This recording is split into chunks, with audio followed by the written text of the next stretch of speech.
evening. We'll call the meeting of October 20th, 2021 of the City Council on Housing Successor Effort to order. Ellen, would you call the roll? Councilmember Alvord? Here. Councilmember Rakucci? Here. Councilmember Mendonça? Here. Vice Mayor Haudashelt? Here. Lori, could I ask you to lead us in the pledge?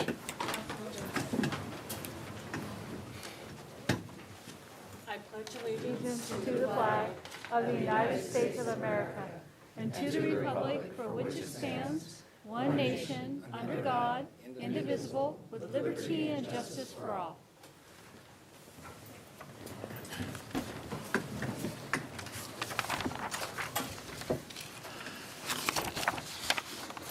Ellen, would you announce the meeting procedures? Good evening and welcome to tonight's City Council meeting.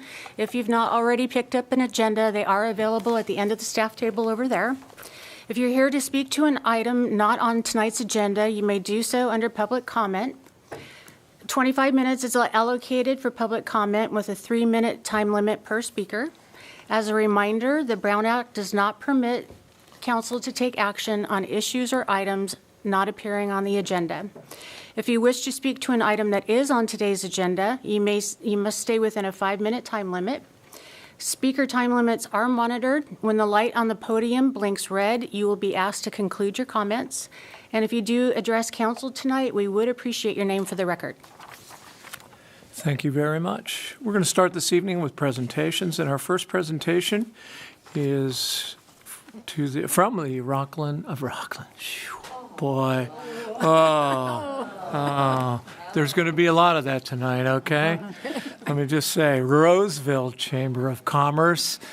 We have two CEOs here tonight for the presentation, Wendy Gehrig and Rana Gabande. Come forward. All right. Who's accepting this? She's going to present to Jill Keller. We're going to have a party up here. Okay. Okay. So I would also like to invite Jill Geller, your Director of Parks and Recreation and Libraries, to come up, along with the two co-chairs from Splash, Kate Rebello and Ann Carpenter.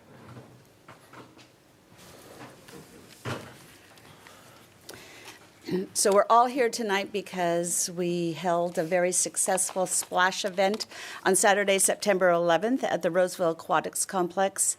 And this was the 25th annual splash. It was supposed to be the 26th, but we all know what happened. We lost a year in our lives. So we celebrated the 25th annual. And I have to share with you, it was a long-awaited celebration for probably a lot of Roseville residents. We had a sellout event. We actually sold out a month before the event, which has never happened in the history of Splash. We had 28 restaurants, 10 breweries, 15 wineries, 2 live bands, and one of our chamber members also sang the national anthem in recognition of September 11th during the break in between bands. And the co-chairs, this was what year of doing it, ladies? I don't know. Many. Several. It was Rana's first year of attending the event, and it was also Jill's first year of attending events. So while it was the 25th for some, it was the first for others. So I'm very proud to be here tonight on behalf of the Roseville Area Chamber of Commerce to present you with a check for $20,000. So come on up. And what I would say about this check, when we hand this check over, according to the Chamber's accounting records, we now have contributed $488,000 and $488,231 to the city's recreation programs for at-risk youth. So all of Roseville's kids can participate in your programs, and it's a very proud moment for me. So Jill, congratulations. Thank you very much. Well, thank you, Wendy and Rana and Chamber. I'm going to let Kate Rebello speak for just a few moments because she's been involved in this program for so long. And so, Kate, if you would, thank you for all your work and just say a few words. On behalf of the Parks, Recreation, and Libraries Department, I do want to say thank you to the Roseville Area Chamber of Commerce for their continued partnership and ongoing support of our youth programs as well as Operation Swim. And I would like to wish a happy retirement to Wendy. This was her last and best splash, so best wishes. And we'd like to welcome Rana, too. Thank you.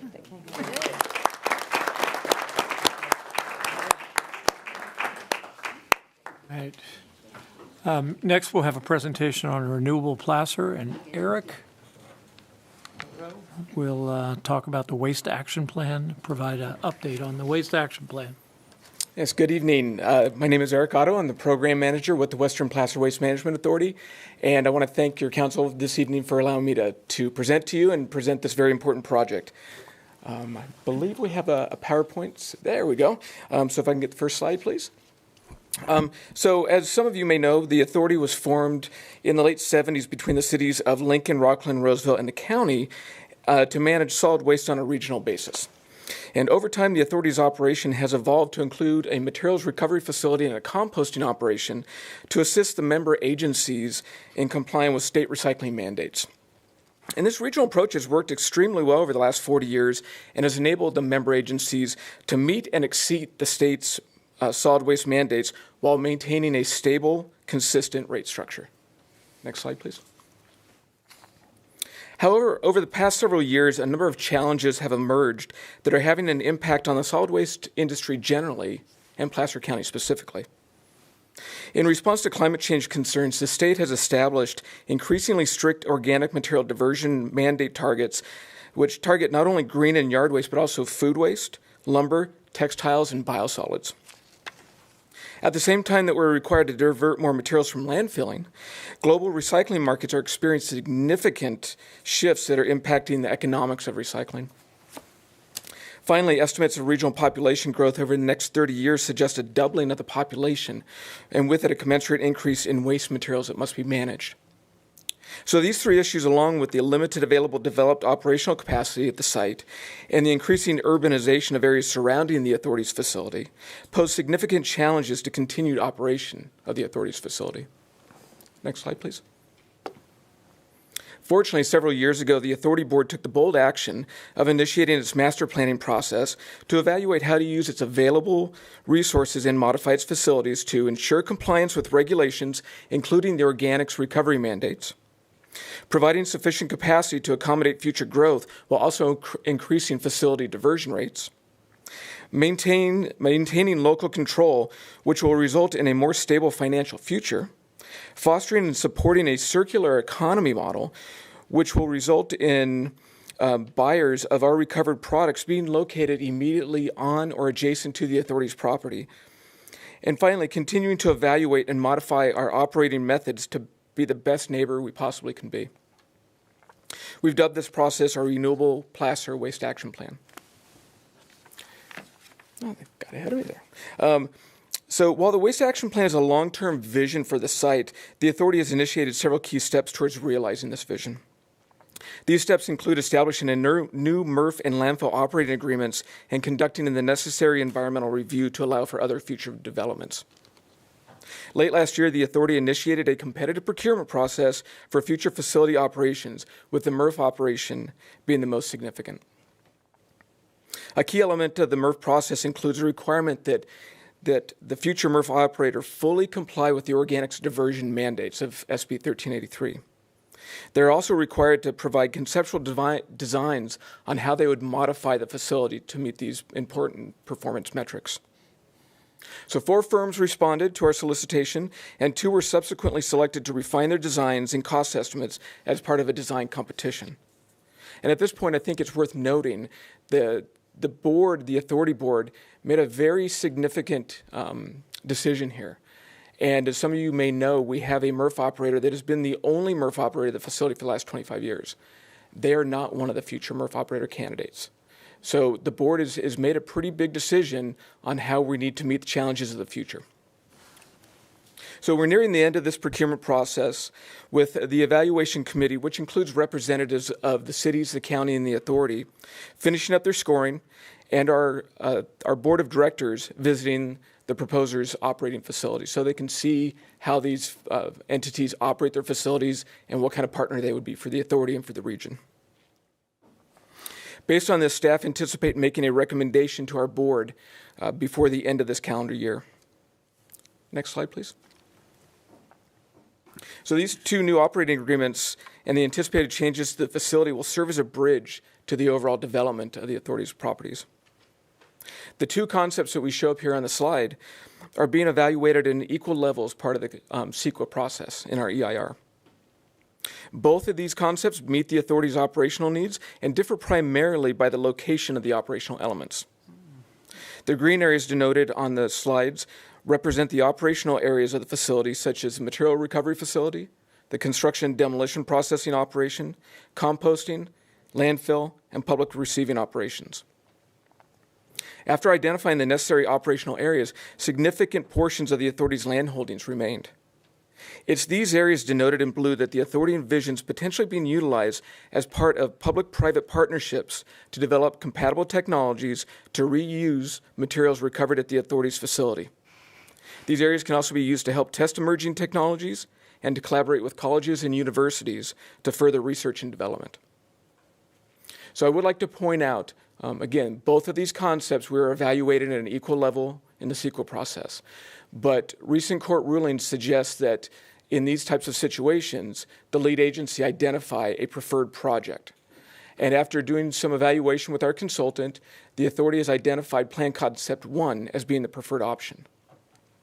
As I noted earlier, both of these concepts meet our operational needs and both have a similar level of environmental impacts, so the decision on which is the preferred option came down primarily to cost. Even though we are identifying a preferred option, it in no way limits the authority board from selecting the best pathway forward in how we develop our facilities. Next slide, please. To assist interested parties with better understanding the proposed elements of the Waste Action Plan, the authority developed an interactive web-based tool that will allow users to explore details of the Waste Action Plan and look at visual simulations of various stages of facility build-out from a number of key vantage points, and that's shown here on this screen. So each one of those dots on the screen, a user can click on that and learn more about that particular facility element, and then also view them from different vantage points from the region. This visualization tool can be found on the authority's renewableplacer.com website, and that's where our draft EIR for the project will also be available to download and view. Next slide, please. So before I wrap up, I'd just like to highlight a couple key dates related to the procurement process and our draft EIR. The first is we plan to release the draft EIR for public review and comment at the end of this month. We're targeting October 29th. It will be posted on our website, as I mentioned, and we will be sending out notices to interested parties.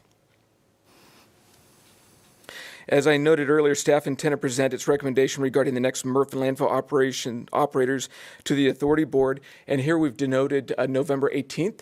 At this point, that may be pushed to November 29th, but again, planning on getting that done before this calendar year. And then in early December, we will be conducting a public meeting related to the draft EIR, so we'll provide some opportunities for interested parties to provide input and comments to the authority at that point. And then we plan on the new MRF and landfill operating agreements beginning July 1st of next year. And if everything runs smoothly, our EIR process will wrap up right about that same time. Next slide. So that concludes my presentation for this evening. I appreciate the opportunity again to speak to your council. And with that, if there's any questions, I'd be happy to answer them. Yeah, no, I think we all appreciate this presentation, and this is an important project on our border. So thank you. I don't think there are any questions. Great. Thank you so much. Maybe just a comment that I'm the board member that's on there, that we've been really working hard. It's been 20 years since we've had when it began there, and it's been very successful. But we have to look at what we need to have in the future. And with new regulations and new equipment and just new eyes for the future, that's what we're doing. And so I appreciate what staff's been doing and the board and all our equal employees of facilities, or, you know, they're their staff people of what they've been doing and trying to make sure that this is a good product for all of us to live in the future. So thank you for being here. Thank you again. Thank you. And this is to be opened up for public comment. Well, there you go. I will open this item for public comment. Eric just left. Or maybe you want to see if he just doesn't leave real quick in case somebody wanted to say something. Well, and I would note that I think he gave the site for public comment. Welcome back, Eric. Welcome back. Welcome Or back. just to sit around, just in case. Yeah, Well, so I never mind being back up at the podium again, so thank you. I was Oh, running off you're- to a scout meeting, but happy to quite be back here. welcome. All right, well, we'll ask if there's any public comment on this particular presentation. I think, Eric, you gave a website, and there'll be plenty of opportunity through the EIR process for interaction and comment That is absolutely correct. on this important project for not only you, but for the surrounding jurisdictions that are joint powers members of that, right? Yes, that is correct. Go scouting. All right, very Ask good. if there's somebody else, Bruce. I think there might be some in the audience that might. Is there anyone who would like to make a public comment on this item? No. No. No.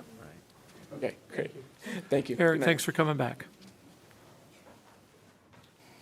All right. Next on our agenda is opportunity for public comment, and this is public comment for items that are not appearing on our agenda.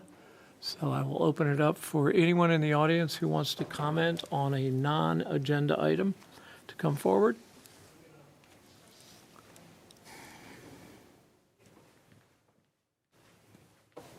Good evening. My name is Julia Sweeney, and I'm a Roseville resident. I really appreciate the opportunity to provide public comment today. Specifically, I'm really grateful that I am healthy and that I've not been a close contact of someone with COVID-19, because either of those things would mean I couldn't give public comment today, because based on public health guidance, I'd need to be isolating. And so I am so grateful that me personally, I was able to come today. But I think that there are people who may want to participate in our local government who might fall into one of those two categories. And the City Council has stopped offering the phone public comment option. Now, I really appreciate that, I reached out to every council member more than a week ago, and I was able to connect with 4 out of 5 council members, and I really appreciate that from the 4. So thank you. But to summarize my concerns about stopping the phone public comment option for anyone in the room here, anyone watching at home, and for Councilmember Mendonça, who I didn't get a chance to connect with, my concern is that we have limited the opportunity for the public to participate. And in my opinion, there's never a good reason for limiting. Now, I know that at the last City Council meeting, it was presented as if, for legal reasons, we cannot continue to offer the public comment option via phone. However, that is not a full picture of what is available to the City Council. Can the City Council take actions to continue offering the phone option, just like the City of Rockland is, just like Placer County is, just like cities and counties across the state are doing? Yes. And so if we could make an amendment to meeting procedures, if we could go ahead and formally acknowledge that we're in a state of emergency and that there is a public health risk for people to come in person, if we can do those things and continue offering public comment, well, why wouldn't we? I don't see a good reason to ever stop participation or limit it. And so if we don't have to, I would ask that we don't. And that, the general comment is that when posed with the question of, should I limit public participation or not, always go with more public participation. And specifically, I'm going to ask that you guys take action at your next meeting to pass those resolutions, make any necessary meeting procedure changes, and let people participate by phone. I just don't see any reason why we wouldn't do it. I don't think it serves the community in any way. So I really appreciate that I'm able to be here and that you all are here to listen. And I hope you all have a great rest of your night. Thank you. Thank you, Julia. Anyone else wishing to comment?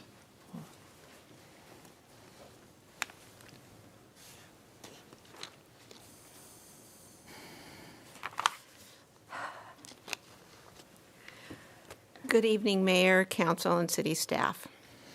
My name is Kathleen Crawford, and I'm a 10-year resident of Sun City, Roseville. And as you know from your last City Council meeting, I am not satisfied that you have discontinued telephone access to public comment during your council meetings. I would like to share with you that since your council meeting on October 6th, I have zoomed in to the Placer County Board of Supervisors meeting on October 12th, as well as the Sierra College Board of Trustees also on October 12th. Both governmental agencies are continuing to allow telephone access during their public comment agendas. And this is an indication to me that the only reason the City of Roseville has discontinued the telephone line is due to the city's policy of a timed 25-minute public input. Your policy can and should be changed. During the COVID-19 shutdown, many new areas of technology were utilized to allow for public participation. This worked effectively for over 18 months. If you want public participation, access via telephone is a necessity for those who remain sheltering due to COVID-19, families with young children who are home for dinner and bedtimes, commuting adults, and others whose work calendars, accessibility, and mobility issues found telephone participation to be a welcome option. Your motto of Roseville Cares does not mention a limit of 25 minutes.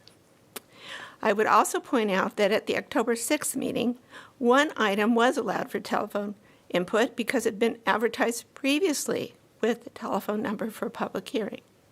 However, you nor legal counsel held that phone line open for 25 minutes after all. You did not hold the public comment for those in attendance for the entire 25 minutes of your time, in case someone decides to add a comment after a few moments of quiet reflection, waiting for the 25 minutes to expire. It's a common understanding that once the in-person speakers have spoken and the telephone line speakers have spoken, that the agenda can move forward without delay. I've attended many city council meetings over the last few years, and public sessions seldom go over 3 hours total, including the telephone line participants in the last 18 months. Your time as a council member twice a month is not unduly burdened by the public comment sections of your agenda, as near as I can tell. I recognize that council meetings are only one aspect of your responsibility, but in my opinion, public participation during these meetings is a crucial matter and should reflect the priority of encouraging public comment at all times. When advancements in technology create more participation and accessibility, I see no reason that a city policy cannot be changed to remove the 25-minute time limit that is causing the artificial and unnecessary hurdle of requiring people to attend the meeting to give public comment and testimony. I ask you to please ask city staff to provide you with options that include telephone access during the public comment agenda items. Thank you. Thank you, Kathleen. Anyone else wishing to comment on a non-agenda item this evening? Good evening, my Vice Mayor and Council and staff. I'm also here to comment today on the same issue. As of today, I'm going to give you a sample of cities still allowing public to comment remotely. Rockland, Lincoln, Sacramento, Elk Grove, Fairfield, Citrus Heights, Rancho Cordova, Davis, Woodland, Yuba City, Lodi, San Jose, Fresno, Santa Rosa, Hayward, Eureka, San Diego, Fresno, Santa Ana, Irvine, Fullerton, Vallejo, Richmond, Costa Mesa, Santa Cruz, Alameda, Union City, all allowing for Zoom participation. Modesto, Oakland, Sunnyvale, and Huntington Beach, Zoom and phone calls. Concord, Zoom and they read emails out loud. Tracy, Stockton, and Clovis, WebEx, Fremont, webinar and phone, Los Angeles, Glendale, San Francisco, phone, and San Bernardino even you can request a callback to make public comment. Those are just a sampling. We know that it's not the Brown Act or AB 361 that was mentioned in the last meeting that is preventing public comment by phone. It's the city policy on meetings set to 25 minutes.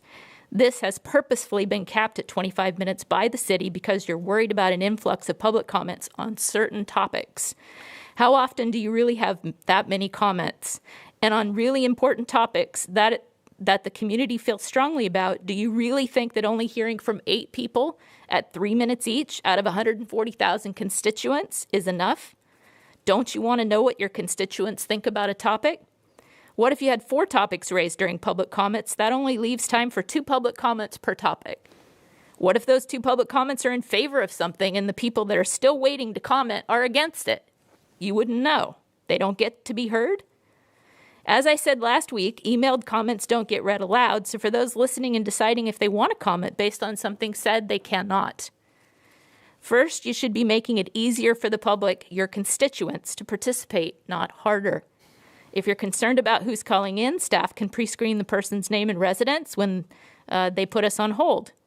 I think that should be done anyway. I've been to Board of Supervisor meetings where people from out of state use up all the time available. How about stepping up and doing the right thing? Staff can remove the 25-minute limit from public comment at your direction. Making this accessible to single mothers or fathers, people stuck at work or commuting, people taking care of elderly or disabled persons, people without transportation, and people still concerned with the fact that there are no mask requirements in this building and COVID's still at 5% positivity rate, which is where it was when we started. My impression as it stands now is that the council seems to be saying to the public, we don't really want to hear from you for more than 25 minutes. I'd like to be proven wrong and look forward to you doing everything in your power to let the constituents make their public comments verbally and remotely. Thank you. Thank you, Lisa. Anyone else wishing to comment on a non-agenda item this evening? Seeing none, we'll close that portion of the meeting, and I'll ask the Assistant City Clerk to announce the procedures for approving the consent calendar. All matters on the consent calendar are considered to be routine in nature and will be passed by one motion. There will be no discussion of consent calendar items unless a member of the City Council, staff, or the public requests a specific item be removed. Vice Mayor, I don't have any requests. Okay. Are there any members of the audience who wish to have a consent item removed? Seeing none, I'll take a motion to approve the consent calendar. So moved. Second. Councilmember Albert? Yes. Councilmember Rakucci? Yes. Councilmember Mendonça? Yes. Vice Mayor Haudashelt? Yes. And we'll move into the portion of our agenda related to ordinances. And tonight, our first, we'll have Assistant Electric Utility Director Sean Manchin and our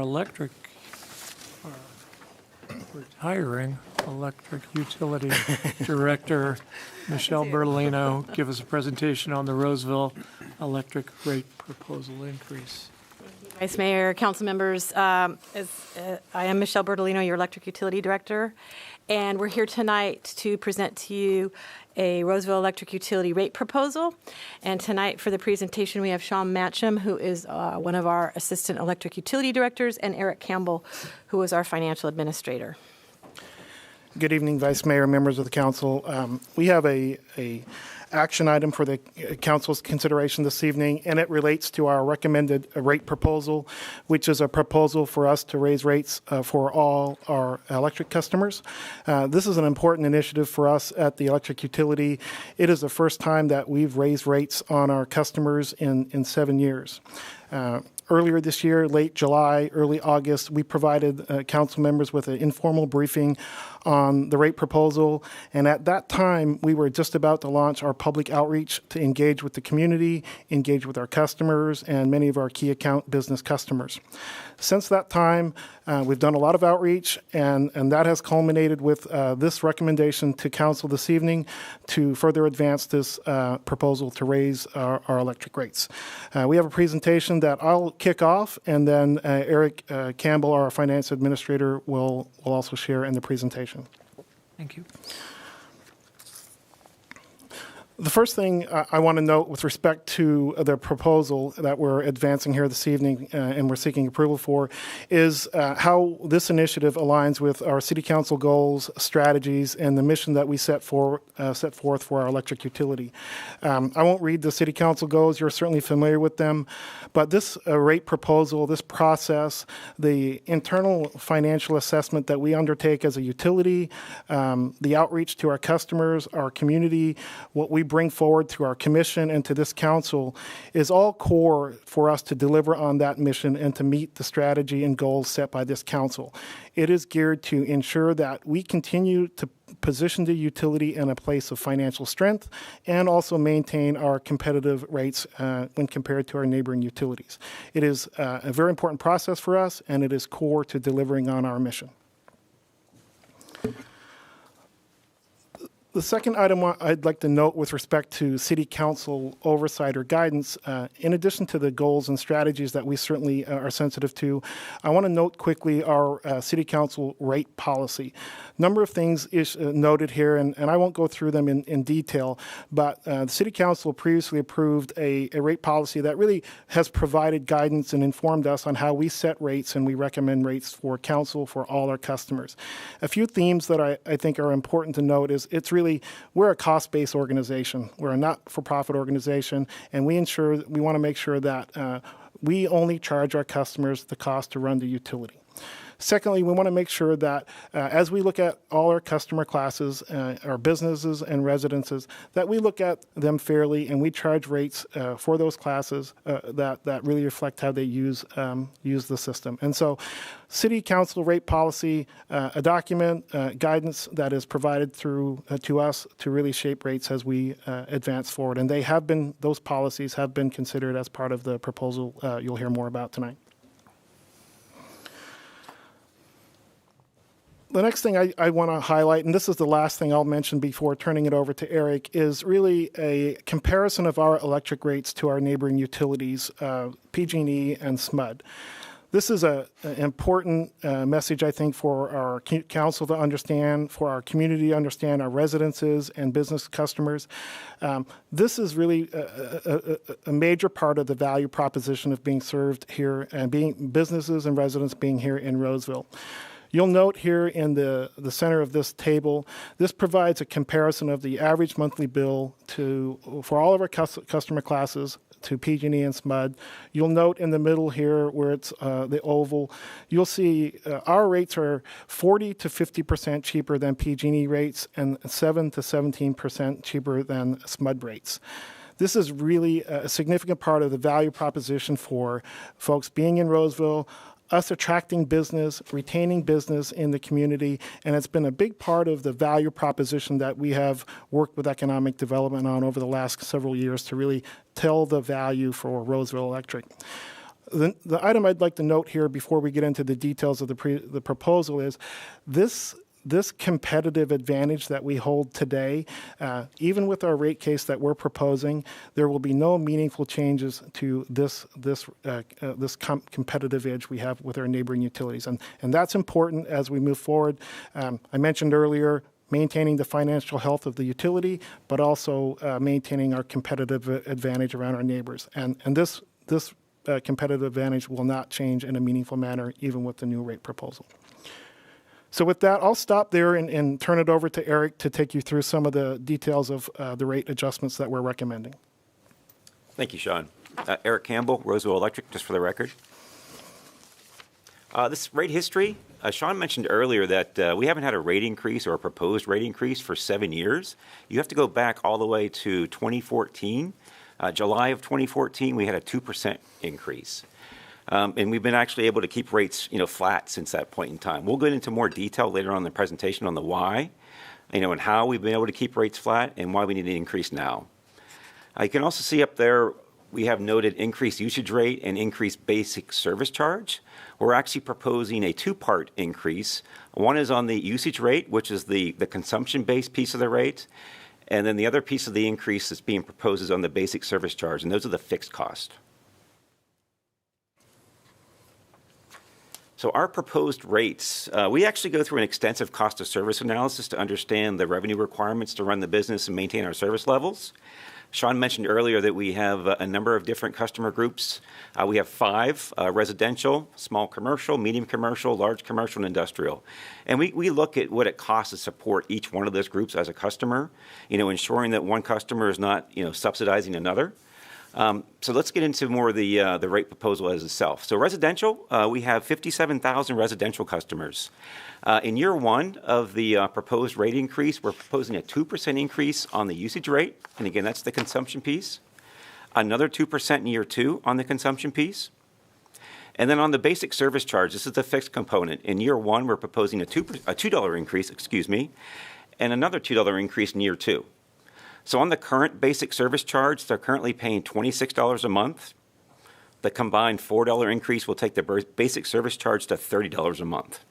When you take into account both the proposed usage rate increase and the fixed fee increase, the average residential bill will increase by approximately $7 a month. Small commercial, we have 5,700 small commercial customers. And again, proposing 2% in year 1 on the usage rate and 2% in year 2. On the fixed fee, however, we're proposing a $3 increase in year 1 and another $3 increase in year 2. Currently, this group pays $38 a month. The combined $6 increase takes it to $44 a month.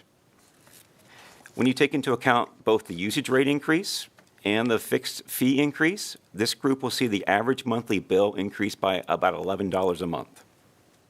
Medium commercial, we have 1,200 medium commercial customers. And in this case, we're actually proposing a 1.5% increase in year 1 and 1.5% in year 2. And that goes back to the idea that we look to see what it costs to support each customer, how they're using our infrastructure. Want to make sure one group's not subsidizing another. On the fixed fee, we're not recommending any increase here on the medium commercial group. Overall, this group is looking at a 3% increase overall on the average monthly bill. Large commercial, we have about 23 large commercial customers. And again, we're back to the 2% in year 1 and 2% in year 2 for the usage rate. However, on the fixed fee, the monthly fixed fee, we're proposing a $20 increase in year 1, another $20 increase in year 2. They currently pay $521 a month, so that will increase to $561. Overall, when you consider the usage rate increase proposed for this group and the fixed fee increase, they're looking at an overall 4% increase on the average monthly bill. And then finally, industrial, we have about 10 of those. 2% again in year 1, 2% in year 2. And then on the basic monthly basic service charge, we're proposing $25 in year 1, $25 in year 2. They currently pay $591 a month. That number will rise to $641 a month. And this group will see an overall 4% increase on their average monthly bill. And I've mentioned year 1 and year 2 a couple times. Year 1 would be effective January 1st of 2022. And then year 2 would be effective January 1st of 2023.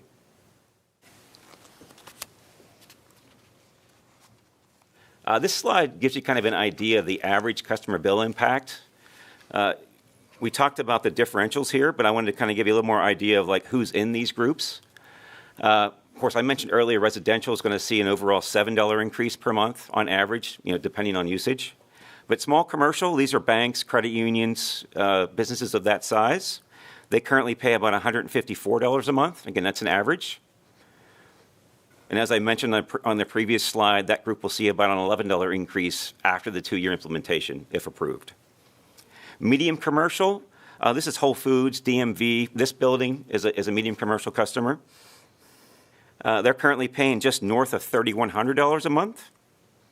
And with the 3% increase, they'll be just north of $3,200 a month. Large commercial, this is like McKesson, Walmart, Macy's, currently around $30,000 a month on average. After the 2-year implementation, they'd be just north of $31,000 a month. And again, that's about a 4% increase over the 2 years. And finally, industrial, this is Kaiser, Sutter Roseville, our wastewater treatment plants. Currently about $150,000 a month on average. And that number would rise to about $156,000 a month on average, which is about a 4% increase after the 2-year implementation. And then why is the rate increase needed? increasing cost. One of the big items here is regulatory compliance and complexity. And for us, the renewable portfolio standard, the state has some pretty aggressive carbon-free goals. Currently we're targeting to be carbon-free by 2045. And what we see happening there is really a transition premium going from a mix of resources that are carbon and carbon-free based to a carbon-free resource. And we see, it really impacting supply and demand. There's going to be fewer resources to bid on from a utility perspective. And so it's going to, bid up the price, become more of a seller's market. And we expect to be hit with some of those increased costs over the long term. Labor, we want to pay competitive salary and benefits, attract and retain talent, especially our technical staff. We're in the same pool with Smud, PG&E, so we want to make sure we retain those highly trained individuals. And then sophistication of customer programs. Our business is changing, so we have to really think different about how folks are using the infrastructure. And so we've begun to change our programs, focusing more on electric vehicles, charging, building electrification, things like that. And those are also important revenue streams in the future. And then lastly, flat revenues. And you'll see more numbers on this in the next page, but we really see flat revenues through FY25, so going out 4 or 5 years from now.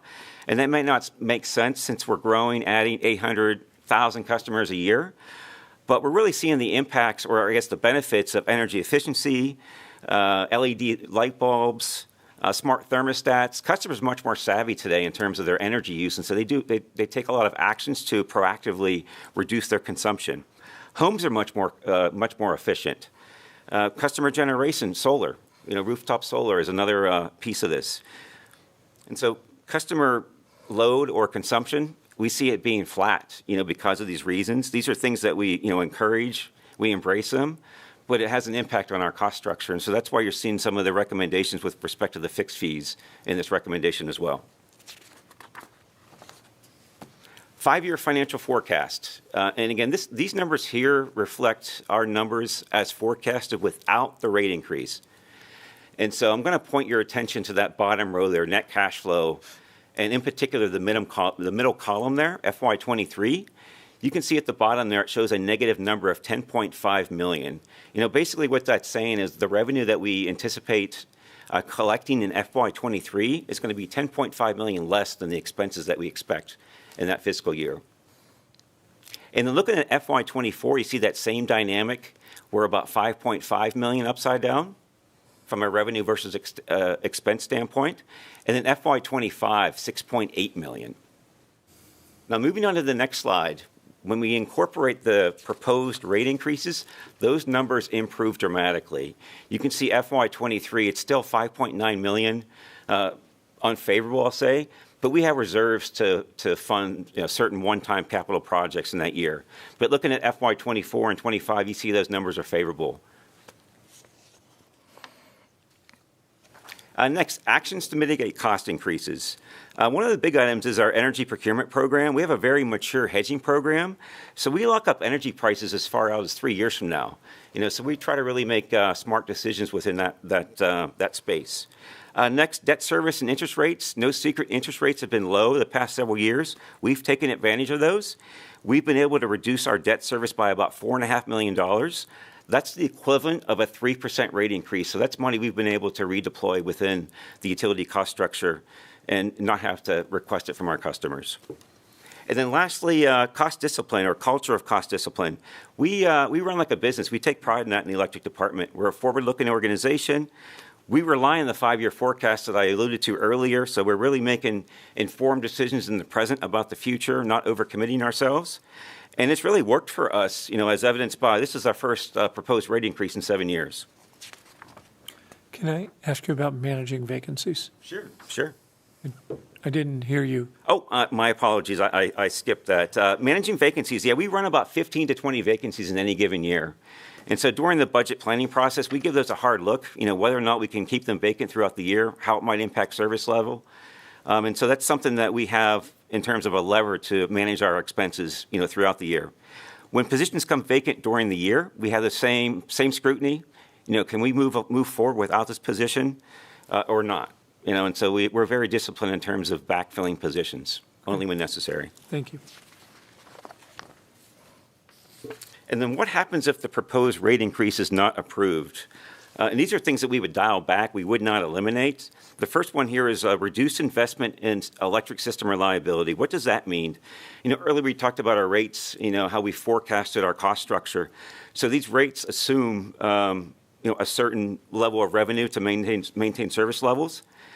If it was not approved, it would impact response time to outages, so the lights would be out longer.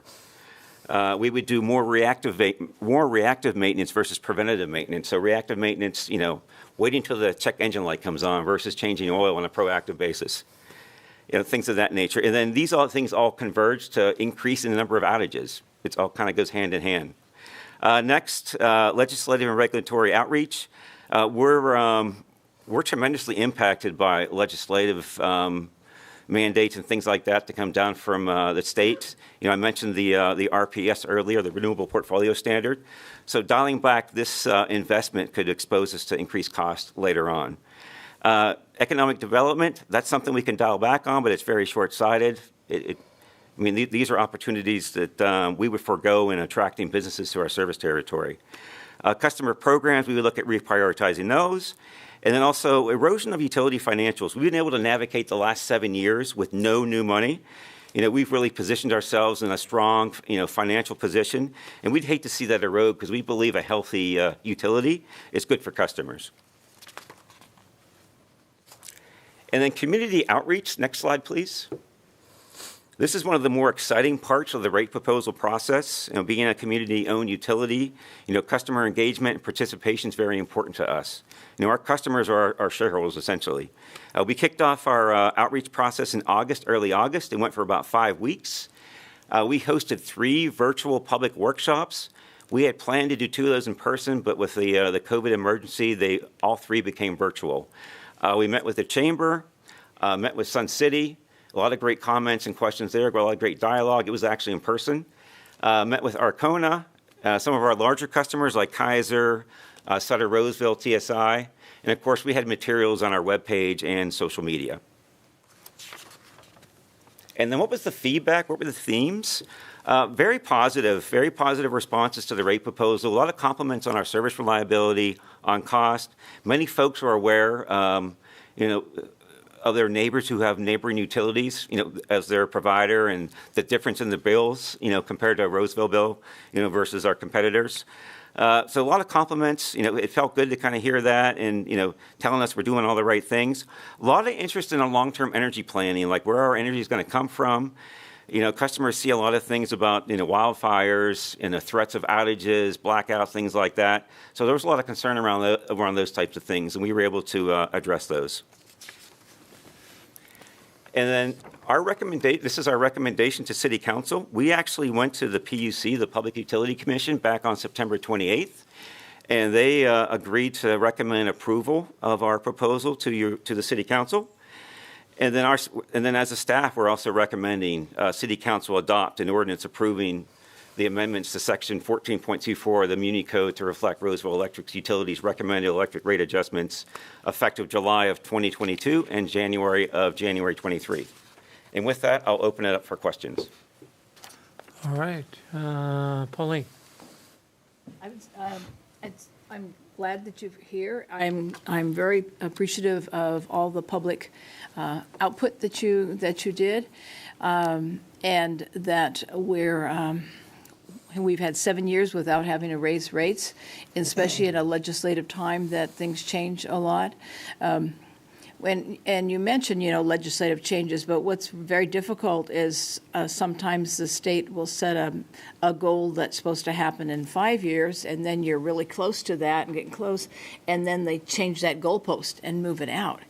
And it doesn't just happen once or twice. It's just kind of like what the rabbit and the carrot, or you just get close and it moves. And what that means for a community or any agency is that you're having to try to make sure you meet the needs of our community and meet our state compliances. So the fact that we haven't had to have a rate increase in 7 years, I think is good. I think the fact that we've worked constantly on legislative issues. I've been a board member with for Northern California Power Association for the city of Roseville, and work a lot very closely with all of you, and we spend a lot of time at the state and local areas trying to make sure that we have the best things for our customers, and that's our customers are our people. They're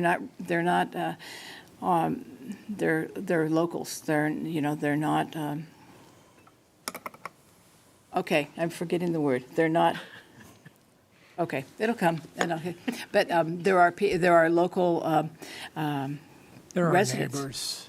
They're neighbors. Yeah, you like that? Yeah, it's our local residents, and they're not board members from a corporate board. That's what I was getting at, and so nobody likes to raise rates, but we also want to make sure that we have a stable business, and that's what it is. It's a business, and to make sure that we can provide the best service for our community.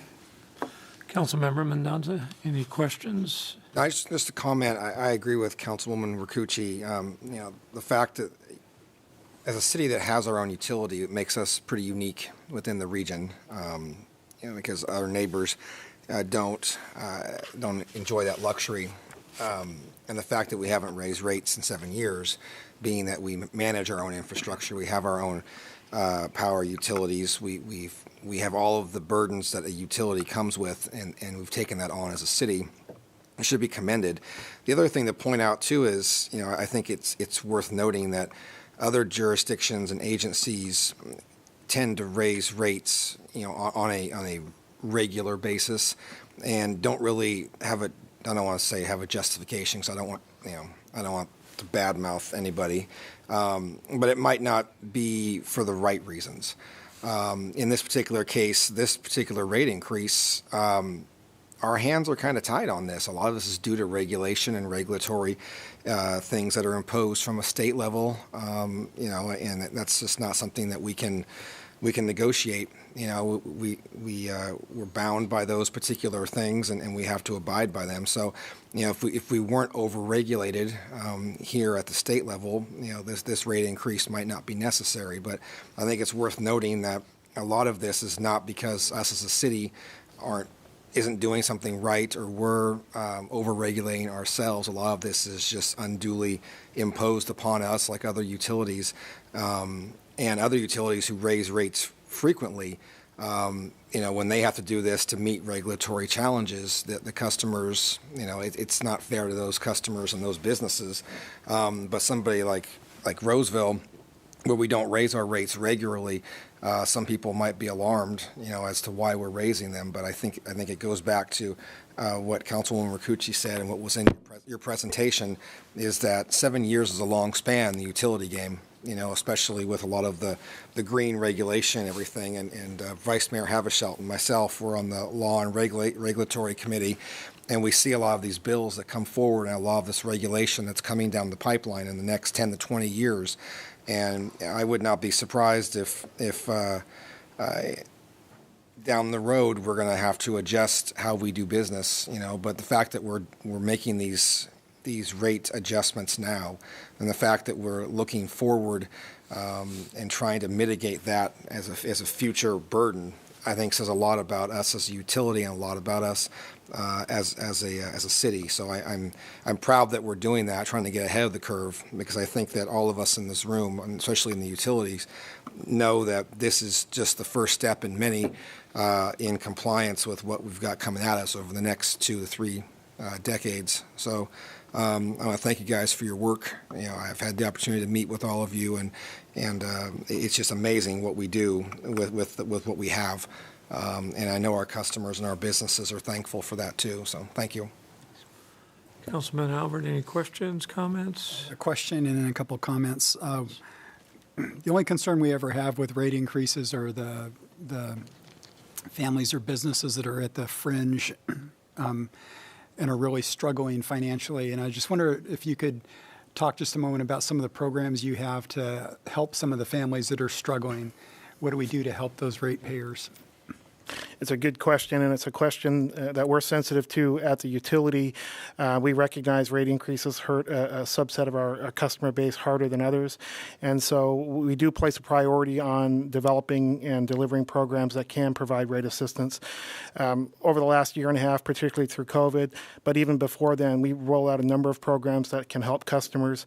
Our electric rate assistance program that provides a 15% discount off base rates. That is a program that we modified through this process. We changed the eligibility requirements so that we could cast a bigger net and have customers more in the community, a greater group of our customers be more eligible for that program.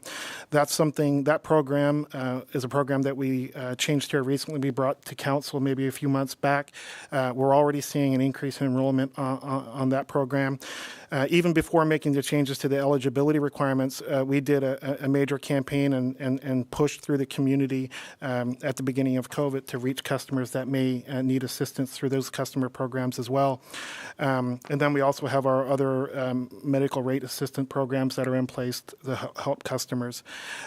We've recently pushed forward the program and approved last meeting with the council to help customers that were past due on electric bills through a lot of the work that we advocated through the state to get assistance for customers that were recovering from being impacted from COVID. Those are things that we've done on the residential side. On the small and medium business customer side, we've done a lot over the last year and a half as well, since those businesses have been hit by restrictions due to COVID. We've launched Reopen Energy Smart, helping bring technology to our customers, help with rebates, making it very cost effective for them to bring technology into their business operations to make them more efficient and overall reduce their electricity costs. And then in addition to those specific programs and financial assistance, we do a tremendous amount of work on education in the program, in the community, through the Utility Exploration Center, through our virtual seminars, our workshops, to really bring awareness to how customers can change their behavior to also save on their electricity bills. So I would suggest we've put out residential programs that provide assistance. We've put out business programs, and then we're constantly in the community with educational programs. So all those are things that we put a lot of focus on. We try to target customers that we can really assist through the efforts throughout the utility. Thank you. I know when it comes to rate increases, those are always, as a council member, I always kind of cringe when I know those meetings are coming. And when I'm thinking through the process, the one thing I always want to see is how we compare to our surrounding. I always ask that question, how are we comparing to our neighbors? Because I think, and so far it's still held out, we really shine compared to our neighbors. And with a rate increase, we're still shining like crazy. It's just amazing. And then the other thing goes through my head is if we don't do this, what's the result? And I thought you did a good job of laying out, how we're going to have to cut back services. And I think those services are really important to our community. The reliability is something that we all count on as residents. And the quality of service that we offer through our own publicly owned utility is just amazing. And I can't praise it enough. And people that I know move here from outside the region, they're just amazed at their electric bills compared to where they're coming from. And so I think it's a wonderful thing that we offer our community, our own electric company, and it saves us a ton of money. It's the lowest rate in the state, I believe. Is that still accurate? Amongst the lowest in the state. Amongst the lowest. Okay, I know we waffle around there sometimes, but it's fantastic. And so I'm supportive of the rate increase. I think we've done a good job, and I appreciate that we're helping those that are on the fringe financially so that it doesn't impact them as well. Yeah, a couple of questions and then an observation. So you mentioned law and regulation, and certainly as Councilmember Mendoza says, we sit on that. So we see what the state and the federal government are trying to do, and you have utilities of all different sizes. Can you talk a little bit about what you do to harden the infrastructure and prevent cyber attacks as part of the regulation? Sure. There's a a whole process that governs the electric utilities in terms of our need to protect our systems, what I'll call our industrial control systems that we use to operate the grid, have visibility to the grid, and operate our generators. First thing we do is we call that our industrial control systems or our operations technology. That part of our utility is separate from the business operations of the rest of the city. So like for our applications and emails and things like that, there's a bright line, a line of demarcation between our control systems that run the utility and that run the city. And that's something we work closely with our IT department on, as well as our own internal staff that focus on protecting the infrastructure and the control systems that manage our grid and our generation. So it starts with that division. The electric utility business many years ago instituted what we call electric reliability standards that govern maintenance, inspections, and protection of equipment. One of the major initiatives out of that became critical infrastructure protection or cybersecurity standards on how we maintain, operate, and the protections that we put on our system that are vulnerable for cyber attack. So there's a whole list of standards around the cybersecurity space that as an electric utility we need to meet, and we have to have, there's monthly requirements, quarterly reporting, and even an audit function that's done by an outside entity that oversees what we do on the cyber side. And as part of that, we also have a self-audit function that we have in place at the utility. It's all governed by what we call an internal control program to really watch and make sure we're doing everything we need to do to industry standard for protecting our systems from a cyber attack. And in addition to that, we stay active in the regulatory proceedings that are changing the rules and the new standards that are coming about that the utility needs to meet from a cyber perspective. So I will represent, there's an entire framework of compliance around cyber security and cybersecurity awareness that is specific to the electric utility, and we do that in addition to what the city does broadly for their business systems. Thank you. And I would classify that as value added, right? There's costs and then there's value. And certainly there's value in not having a system go down for the customer, for a lot of folks. The next category, though, I'm not sure that how I would characterize it, right? So Councilwoman Rakucci mentioned the investor-owned versus publicly owned facilities. And certainly the investor-owns operate in different environments and have different risk factors associated with it. One of those risk factors is wildfire. And I think if you don't need to go into a great big explanation, but because of that and because it's a prominent public policy debate at the Capitol, do we incur some costs that may be not exactly in line with our risk factor? Absolutely, yes, is the answer to that. And even though you're well aware, we're not located, Roseville is not in a high wildfire threat district.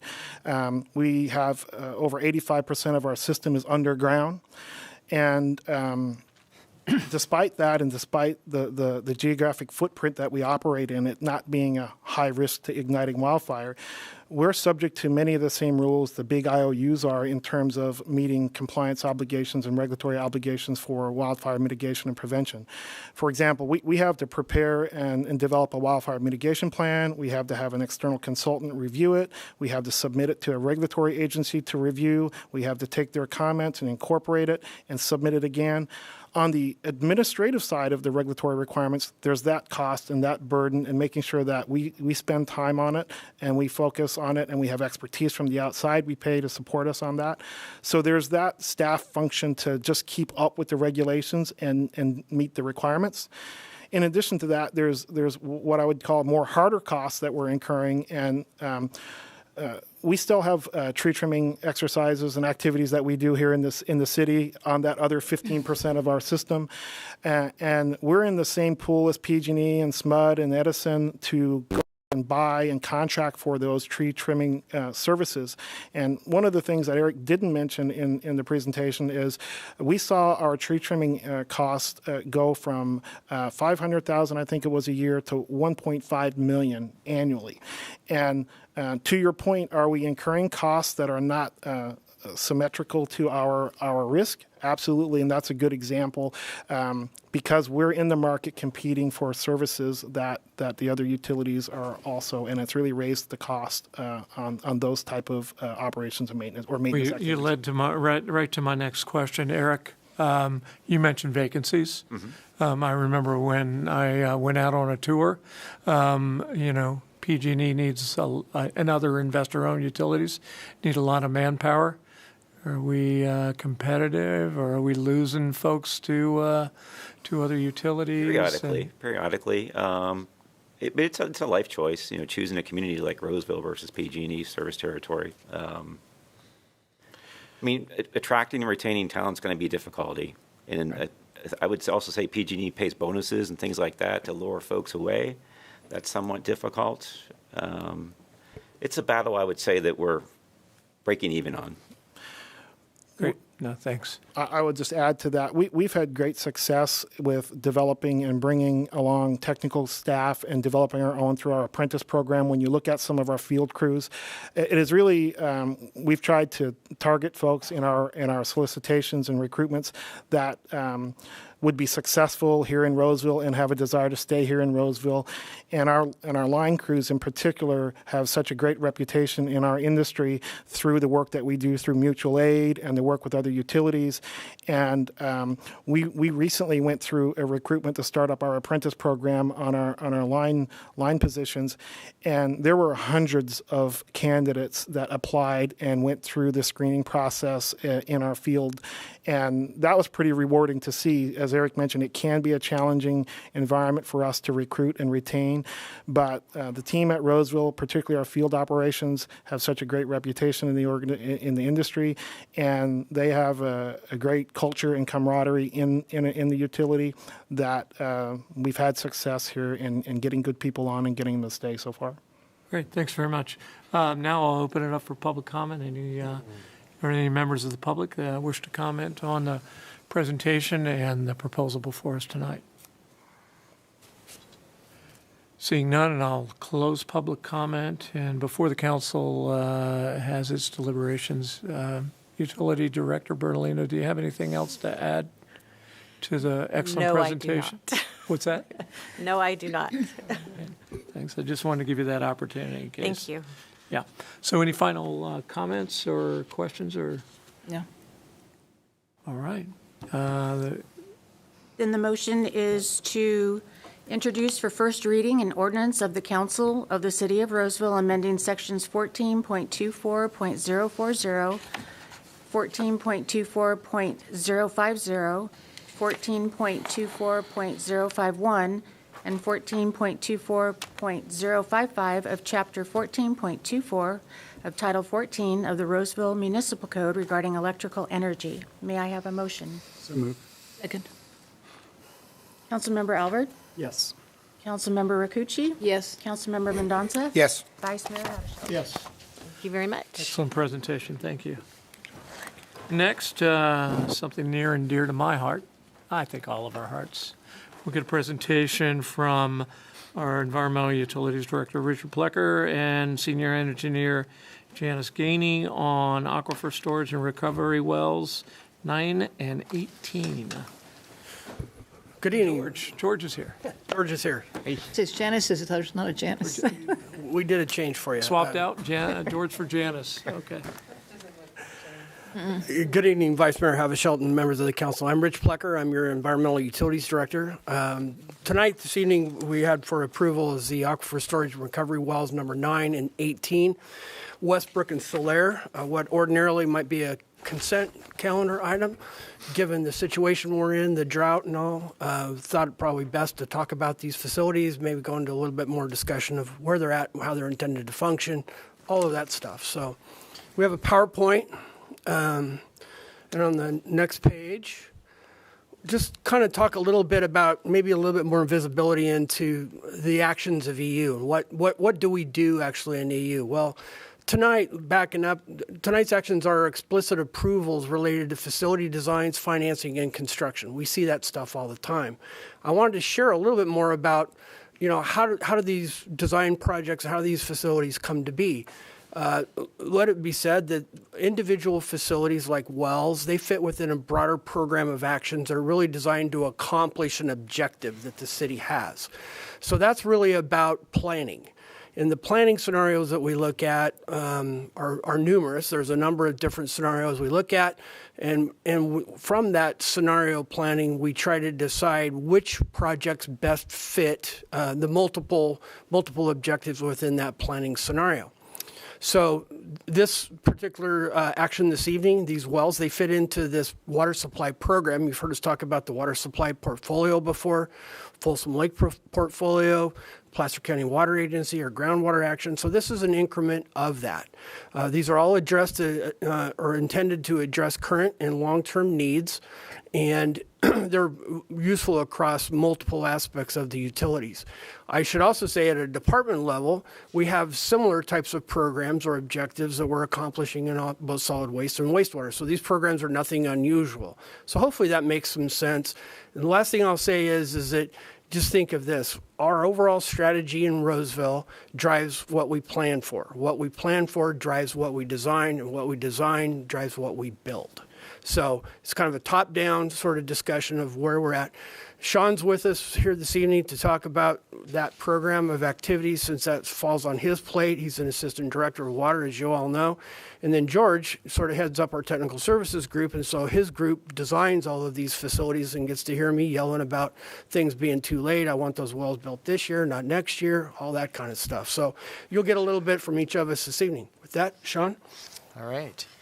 Well, thank you, Rich. Good evening, Vice Mayor Hadda-Shelton, members of the City Council. So tonight I wanted to provide a brief summary of current drought conditions and what Environmental Utilities has been preparing for, not only just from a long-term perspective, but specifically as it relates to this current drought. So just really quickly, and this is an image I think that's sort of instructive in terms of what we saw. So last spring, after a previously dry 2020, we saw generally a dry winter spring again in 2021. California did receive some modest snowpack earlier this year, which you can see in the very first panel on the left, that snow there present. However, California experienced a unique climate phenomenon called sublimation. So I will explain that in plain English. Sublimation is really explained as follows. So the snow that did fall actually fell in the upper watershed, fell in an upper watershed that had very, very dry soils.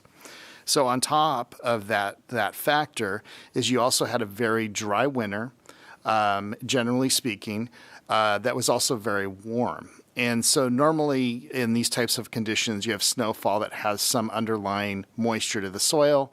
Usually that'll result in runoff. That runoff goes to our reservoirs. It's what basically fills our reservoirs and fills the entire system.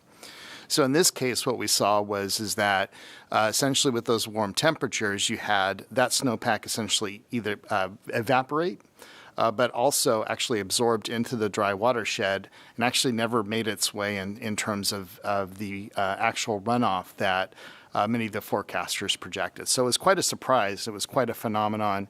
And with that, in terms of that lower runoff, what it really did is it created a very strained situation with respect to California's water system. As you all know, obviously we utilize Folsom Reservoir. It's part of the Central Valley Project system. It's an integrated system along with the state system.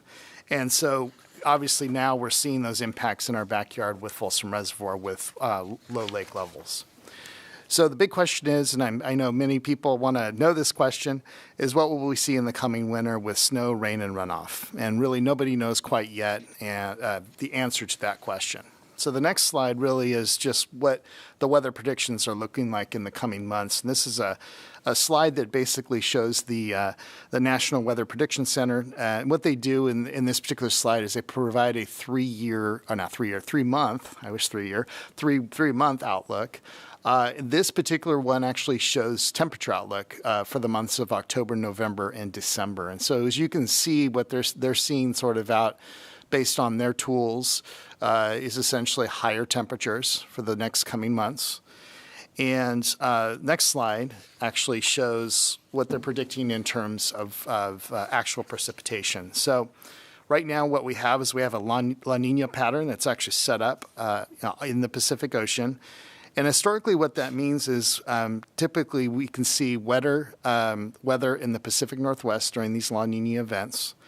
Oftentimes for Northern California, it means a mixed prediction. So it could either be a dry outcome or it could be normal to wet. So it's kind of highly variable in terms of that outcome. And then generally speaking, for Southern California, they tend to experience drier conditions during these La Nina events. So with that being said, it's essentially sort of up in the air. Obviously, we've had the series of storms that we've experienced here recently, and we'll see this weekend. But with the back-to-back dry years, the state of California really is in a substantial water deficit, and I'll show that in the next series of slides. So this slide here really is just a look at what reservoir conditions look like. As it stands, Folsom Reservoir is about 22% of capacity and about 42% of normal. So it's fairly low. It's not the lowest it's been, but it's pretty low at this point. According to the state of California, and I heard this actually yesterday from the State Water Board staff, is they indicate that the state needs 140% of normal rainfall this winter and spring in order for us to return to a normal water year in 2022. So to put it in perspective, these recent storms are helpful, but we need a lot more of these types of storms to actually get to a more normal condition in California. So we remain hopeful for an abundant precipitation season ahead, but we all know that hope is not a plan. So bottom line, we have had a plan, and we're actively implementing that plan, or have been implementing that plan for a number of months. So the item before City Council tonight is a key part of that plan and will help us manage risk in 2022, as well as mitigating potential impacts of the drought once built and operational. So just really quickly, I want to cover just what we've been working on. So several months ago, environmental utilities recommended actions to manage risk in 2022. Most of those actions have been approved and are being implemented now. Actions are taken are diverse by design and use all the tools in our toolbox used during a drought. So here's a summary of those actions. So under alternative water supplies, since July 2021, we've been utilizing our groundwater capabilities to reduce surface water usage via our conjunctive use operational construct, which is a norm for the industry in these types of scenarios. Conjunctive use essentially means that when you have scarce surface water resources, you switch to groundwater. And alternatively, when there's ample surface water resources, you utilize those surface water resources. So we're operating in that construct. Also, we're fully utilizing our recycled water resources. They obviously continue to provide benefits in terms of providing non-potable water supplies to our medians, our golf courses, and our city parks within certain areas of the city. And it's a really efficient way to meet those needs and save water, drinking water for human consumption. We're also readying our existing interties with our neighboring water agencies to be able to access alternative water supplies in 2022 if needed. On the water conservation front, most recently in August 2021, understanding the potential risk of 2022 could bring, the city activated a Stage 2 drought per the Roseville Municipal Code, which activated a city-level water conservation target and also limited landscape watering days based on season and evapotranspiration rates, among other measures. Also in July 2021, as far as results, compared to the same month in 2020, water usage in the city was up 7.38%. However, when we started to see water use actually drop in August, once those actions were taken, by 2.63%. And then further, we saw a further drop of 2.19% in the month of September. So on a cumulative basis, we have saved approximately 10% so far in 2021. So we always say that conservation, when you take conservation actions, it's not like flipping on a switch. It doesn't happen overnight. It takes time. It takes a lot of outreach, a lot of just effort by staff to actually make it happen and actually start to achieve those results. Also, with the most recent governor's executive order which we're currently evaluating, plus a second executive order forthcoming, we are anticipating that the state of California, via the State Water Resources Control Board, will likely impose statewide mandatory water conservation actions soon. With respect to new expedited water infrastructure, So finally, we have been working to expedite 3 drought mitigation infrastructure projects to mitigate the impacts of drought, especially if conditions remain dry in 2022. First project that we're looking at is an expansion of the Tinker Intertie, working with Placer County Water Agency to be able to access more of our Middle Fork project surface water supply via Placer County Water Agency. Project is currently in design, and we're targeting to get that facility expansion completed by May of 2022. The design work for the Tinker Intertie expansion commenced in late July 2021 after the Roseville City Council and the PCWA Board of Directors approved the professional design services agreement. 2 expedited drought infrastructure projects. The 2 other expedited projects are the proposed construction of 2 additional aquifer storage and recovery wells that's being considered tonight. And with that, I will turn it over to our principal engineer, George Hansen, to explain our proposed ASR well projects. All right, thank you, Sean. Good evening, council members. My name is George Hansen, principal engineer, and I will present a very high-level overview of these 2 projects, the Westbrook and Soleil wells, also known as wells 9 and 18. So on that next slide, I'm showing here the 2 well sites. Westbrook well site is just about 1/3 of a mile southwest of the Pleasant Grove wastewater treatment plant. And then the Soleil well is about a mile south of the Westbrook well location. These 2 wells were identified and allocated during the West Roseville specific plan development process. The developers are responsible for installing all the well infrastructure below ground, and then the city is responsible for building the well facilities above ground. So, as Sean and Rich have shared, as part of our drought mitigation planning, these 2 wells are part of a broader range of projects that we're looking at. And in contemplating the best strategy to increase our groundwater capacity in the shortest possible time frame, we selected these 2 well locations to proceed with construction, and the primary reason is because the below-ground infrastructure has been installed. The Westbrook well infrastructure was installed by the developer, I believe, in 2006, and then the Soleil well, all the below-ground well infrastructure was installed in 2016. So that provides us with a great head start, working towards installing 2 new wells by some time next year. So on the next slide, this is the well 9 site. It's at the intersection of Westbrook Boulevard and Castle Rock Way in the southwestern corner. The site we're planning on building on is about a 0.4 acre site. We'll be constructing a pump station building. Is that gray box on the bottom part of the parcel. It will house the pump room, the chemical and electrical rooms, and then on the northern portion of that parcel, we'll be installing additional treatment facilities on that site. There will be a perimeter wall to secure access to this site as part of the work. And then on the next slide, this is the well 18 site. It's right in the intersection of Soleil and Summerfair Drives. Very similar to what we'll be doing at well 9, about approximately the same footprint, about 0.4 acres. The pump building you see there right in the middle of the site, and then additional treatment will be installed right there on the right-hand side of the building. And we'll also have a perimeter wall here to secure access to the site.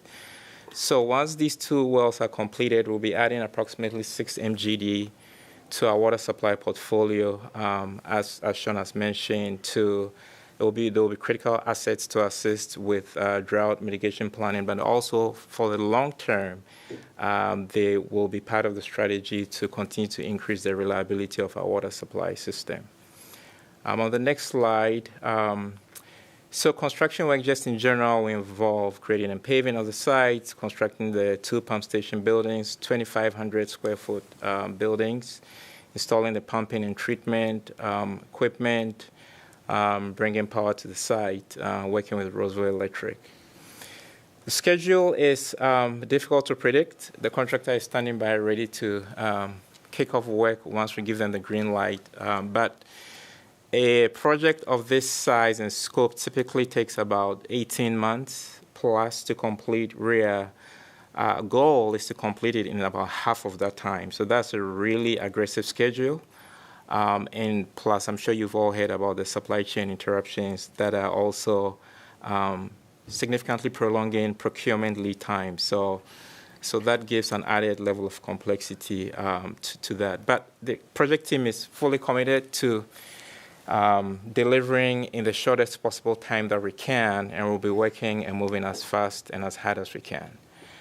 We've begun outreach. We've started with homeowners in the immediate vicinity of both well projects.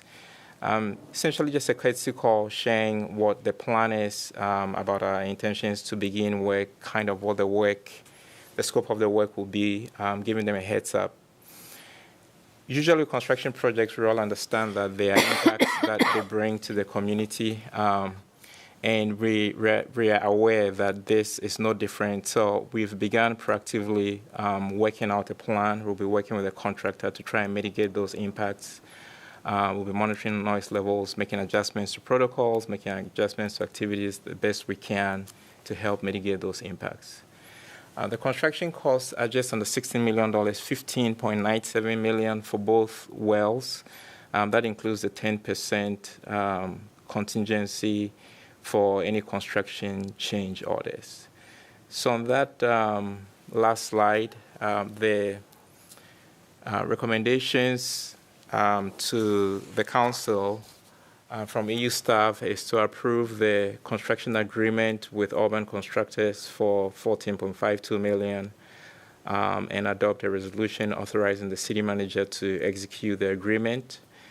Secondly, authorizing the EU director or his designee to approve and pay for change orders for an amount not to exceed 10% of the project cost, or a total contract cap of $15.97 million. Approve the construction plans and specifications, and also adopt an ordinance to approve a budget adjustment of $7.75 million from the available resources in the Water Construction Fund to fully fund the project. So that wraps up our presentation, and we'll be happy to answer any questions. Thank you, George. Councilman Albert, any questions or comments? I'm most interested in the Westbrook well. That's kind of near my neighborhood. And I noticed in the map, and I appreciate you showing the map.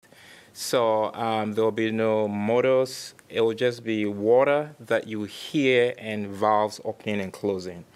Our project team reached out to the city of Livingston. They have a similar treatment facility, and it's a similar layout. It's in a residential area, and they mentioned that they hadn't had any complaints from the neighbors regarding operating those treatment facilities. So, but that said, we're still planning on doing a noise study. Our project manager and the consultant are working on a scope of work right now to develop a model to take the design criteria we have, model it, figure out what, if any, other improvements need to be done to the design as we move forward to further improve any potential noise issues. Great. Thank you very much.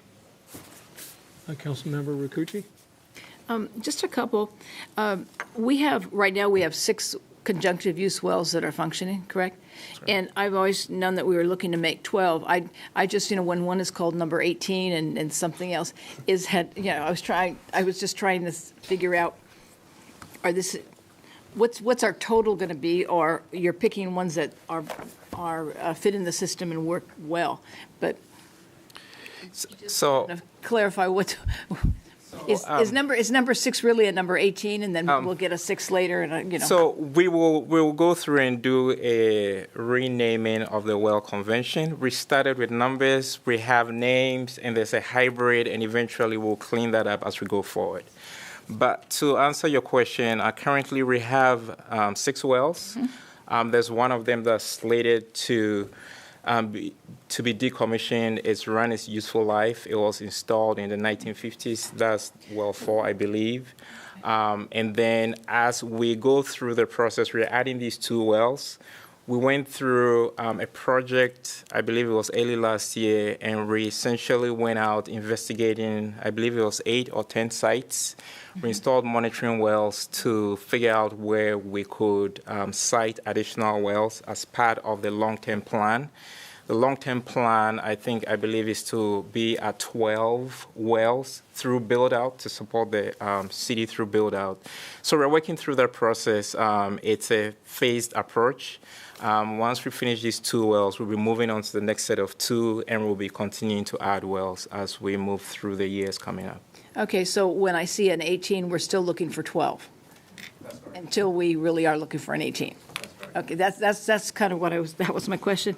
And also, with the conjunctive use, Sean, when you're talking about it, and that's part of the putting water, getting water extracted from the wells and to be using that in dry times, but will also be during wet times where we can put water in the wells so that we have a zero net loss. Yeah. So actually, we had the benefit in 2019 and 2020 to get access to additional supplies through our CVP contract. We also did that water transfer with Smud, if you recall. So looking at the data right now, the amount that we actually injected during those years, we're still not past that amount in terms of what's been used so far in operations. We'll probably next month actually be at that net 0 point, but we're actually receiving the benefit of doing injection operations in 19 and 20, and it's served us in terms of this situation in terms of use of groundwater during dry times. So we plan to do that, continue to do those operations in the future. We've developed a program. We've hired a professional hydrogeologist. And, our level of operations and understanding how these wells operate and how you operate them in a conjunctive fashion has become pretty sophisticated. So we plan to continue conjunctive use operations in the future. Well, thank you for saying that. I just want people at home and in the audience to hear that we're not just taking out, we're putting in, and we have a really good plan of sustainability. Mm-hmm. And also, you mentioned how we're working with Placer County Water with interties so that we can connect and get our water. So we get our water from PCWA, but we've been getting it at Folsom Lake. This would get us a chance to see the water that is contracted to us not in the lake, above the lake, and so that would be a good thing. So when we see the lake that it looks like now, that. We hope we don't see that again for a long time, if ever in our lifetime. But we're having plans on how to get water in different ways. So absolutely. Thank you. Councilmember Mendoza. No comments. Very well done presentation. Sean, you mentioned the 2%, the 2.1, 2.9, the savings.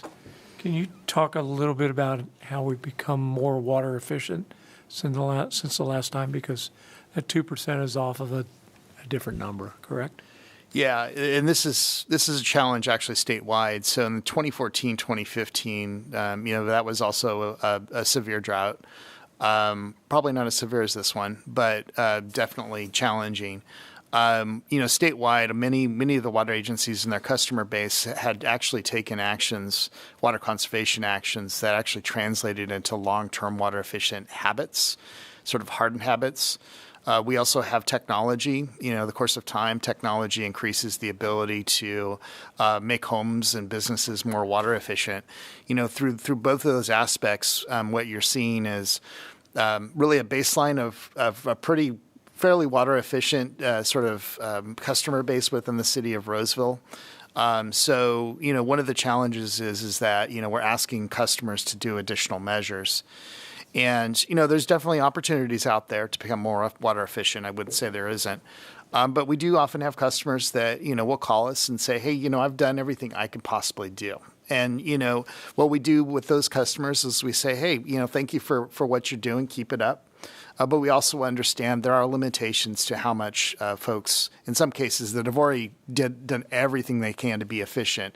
There's not much else you can do after a certain point in time. So I think right now we're really trying to look at those opportunities where we know we can become more water efficient. And like I said, those opportunities are out there, and we work with our customers cooperatively to try to partner with them to try to, kind of move the needle in that regard. But the fact of, as you pointed out, Vice Mayor Haddishelt, that, we've had 14 and 15 and we're pretty water efficient, that is at play during this drought. And it makes it a little bit more difficult in this. If I remember correctly, and Councilmember Rakucci and I sit on the Regional Water Authority, some of that discussion about where to set that first, conservation was around how much conservation had happened, and that are we setting the baseline based upon the conservation we achieved in the last 3 or 4 years, or are we, in that mark? And that was, if I remember, I don't know why I have 13% in my head, but I do. I don't know. Yeah, actually, I think it's roughly, I think we ended up 28% overall from a region. 14 and 15, I think we were the top conserving region back in 2014, 2015. Right.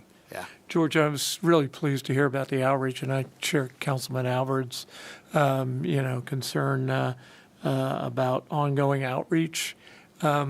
Is there some mechanism that where if that home changes, right, those homes change, either at well 9 or at well 18, that there's ongoing outreach that we know? So, where's Director Geller? We often find, and Assistant Manager Louthan, we often find that some folks move in and didn't realize the park was going to be the park, right?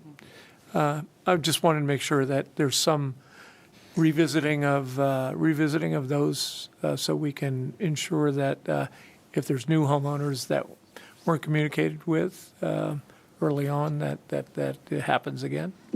So yeah, we'll make a note of that. Okay, thanks. All right, well, we'll open this up for public comment. And seeing none, we'll close public comment and bring it back to the council for any additional questions or deliberations. Seeing none, we'll take a motion. The motion is to approve the construction plans and specifications, adopt resolution number 21-437, approving a design assist construction agreement by and between Auburn Constructors LLC and the City of Roseville, and authorizing the city manager to execute it on behalf of the City of Roseville, and to authorize the Environmental Utilities Director or his designee to approve and pay for contract change orders by no more than 10%, and adopt ordinance number 6406, authorizing certain amendments to the fiscal year 2021-22 budget and declaring this ordinance to be immediately effective as an appropriation measure. May I have a motion? So moved. Second. Councilmember Alvord? Yes. Councilmember Rakucci? Yes. Councilmember Mendonça? Yes. Vice Mayor Haddishelt? And I hope we have a salubrious weather pattern that sticks all the way through April. Aye. All right, next on our agenda are special requests, reports, and presentations. Our first one is a request for council discretionary funds for the Downtown Roseville Partnership for the for the 60th Annual Sylvia Bassana Holiday Parade. Yes, Vice Mayor Haddishelt. The Downtown Roseville Partnership is hosting their 60th Annual Sylvia Bassana Holiday Parade, to be held on Saturday, November 20th.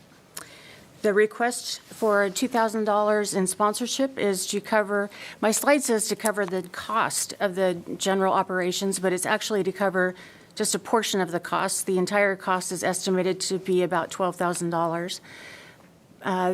The Downtown Roseville Partnership is a nonprofit 501c6 entity that precludes them from requesting citizen benefit funds. And to remind the council that the current council discretionary fund balance is $24,509.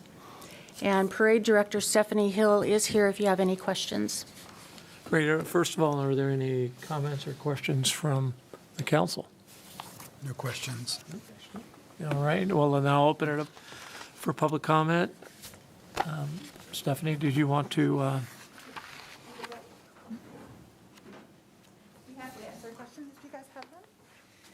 We're excited to be back in 2021. Unfortunately, we weren't able to have a parade last year. But in 2019, we have over 4,000 visitors to downtown, 60 parade units, and tons of volunteers. We're excited because it allows us the opportunity to drive business and visitors to downtown. That's one of the big focuses of the Downtown Roseville Partnership. And as Helen mentioned, that $2,000 goes to help us fund things like road closures, staffing, extra facilities such as restrooms and things like that. So we're excited. It's 30 days away. Gosh. Are there?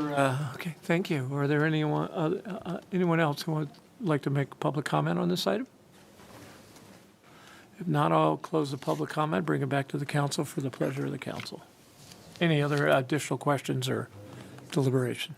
I just have a comment. I think this is an excellent parade for our community, and I'm fully supportive of sponsoring this for the amount requested because I think our community needs a little bit of togetherness in the holidays. We've had a rough couple years here, so that's where I stand. Thanks. Anyone else? All right, is there a motion? The motion would be to approve the request for $2,000 of council discretionary funds to the Downtown Roseville Partnership for the 60th Annual Sevilla Basana Holiday Parade. We have a motion? So moved. Second. Councilmember Albert? Yes. Councilmember Rakucci? Yes. Councilmember Mendonça? Yes. Vice Mayor Haddashelt? Yes. And the next item is council discretionary funds for the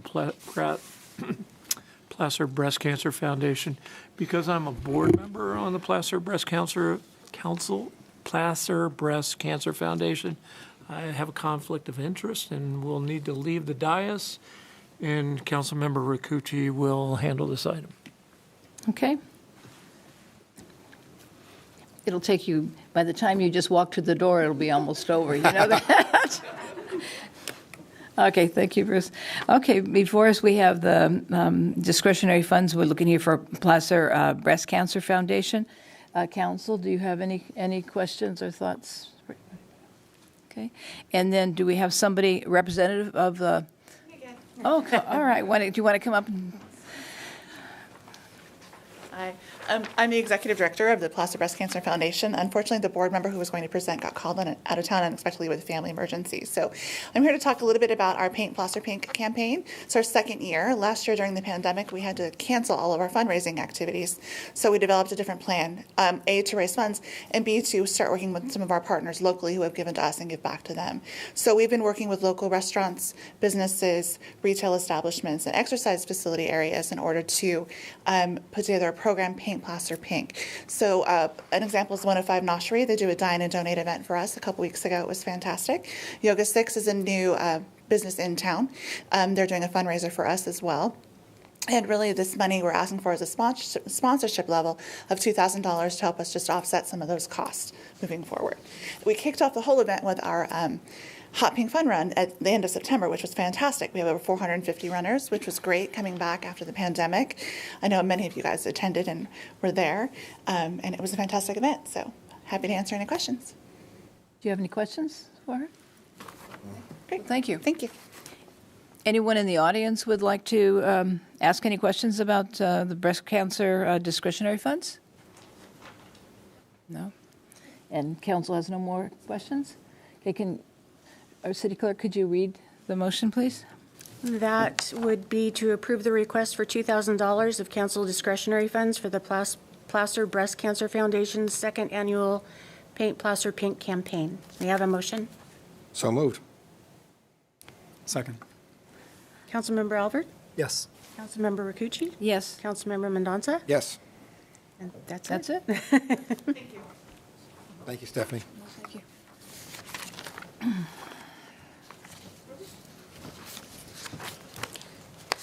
And Vice Mayor Haddashelt, the last item is item 9.3. It is a council discretionary funds request from Wreaths Across America.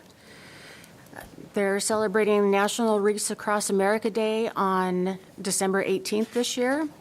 The request is for $3,000 to sponsor fresh wreaths to be placed on the graves of 2,344 local veterans laid to rest at the Roseville District Cemetery. And we do have a representative, Clara Alway, if you have any questions. Great. Does the council have any questions before I open public comment? No questions. Not right now. No questions? All right. Well, I'll open There you are. Good evening. Wow. Hi, this is Patty Jesperson. I'll start by saying you should have received a copy of our letter. I don't know if you received the rest of the packet. Patty will hand those out. The reason we picked this year to come to you, we started this program here at Roseville District Cemetery last year. We only covered 179 graves. This year we think it's key for the veterans from Roseville and their families to do this project. The Gold Star Families Monument will be dedicated on October 30th at 11 a.m. That's a very big deal. I don't know if you've researched it all, but there are only 9 states in the United States that have one of these. The closest one to us is in the Bay Area. So you've talked tonight about being first. That would make Roseville the first to have not only the Gold Star Family Program, but also the Wreath America Day, which was inaugurated by Congress a number of years ago. So all across the country, starting in Maine, going to Arlington, and then coming to California, all on December 18th. The 2,500 cemeteries will be laying wreaths on these graves at the same time, starting at 12 noon, based on Eastern Standard and California time.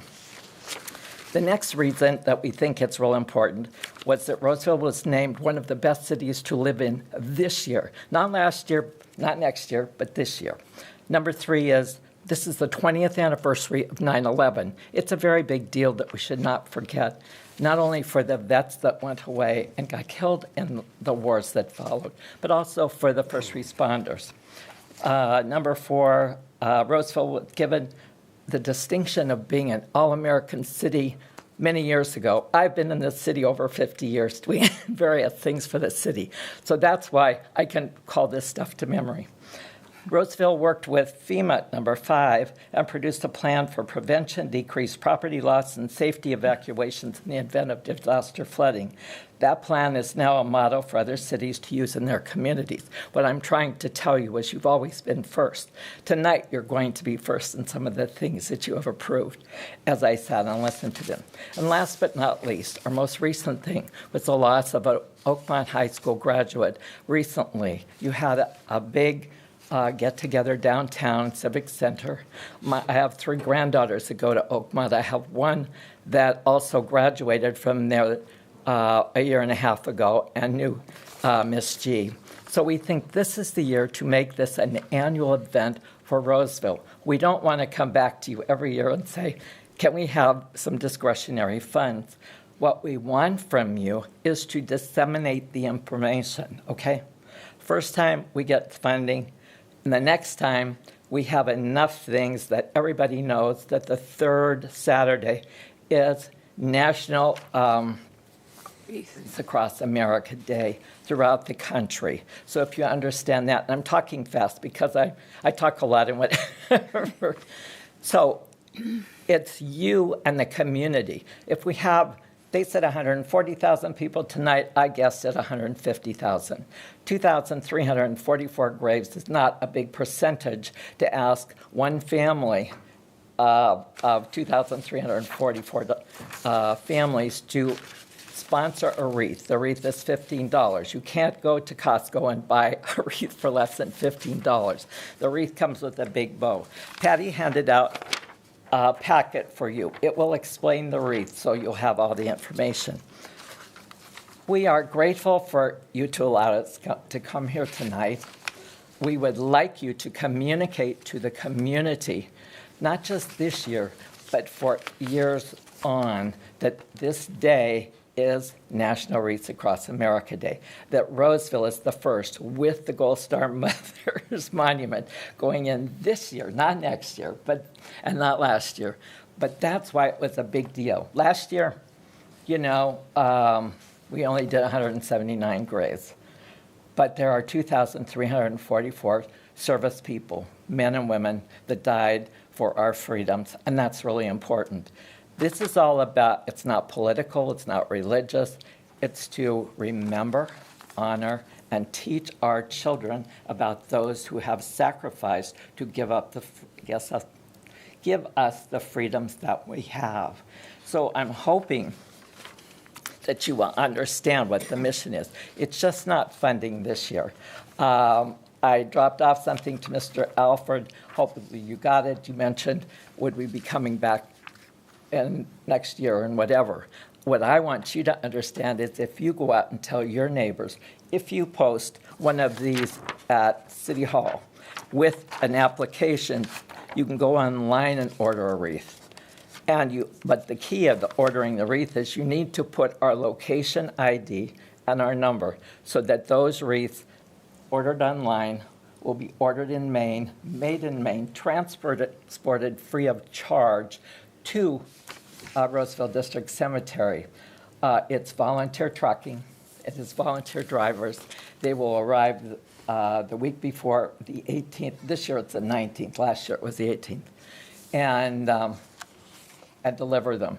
Then we put out this thing that says the whole community is invited this year. Last year we could not do that. There was no way with COVID the people that donated or sponsored wreaths could come, but we didn't say, okay, Roseville City Council, please come and enjoy. This way we would like the whole community to take ownership of this day, and then next year maybe there will be a new leader doing it, somebody that really wants to get involved in this. It's not a very big deal. If I think the people know about it, they will really want to do this. So it's not going to be any financial burden after this year, I would think, if we do it correctly. I don't know. Do you have questions for me? Any questions?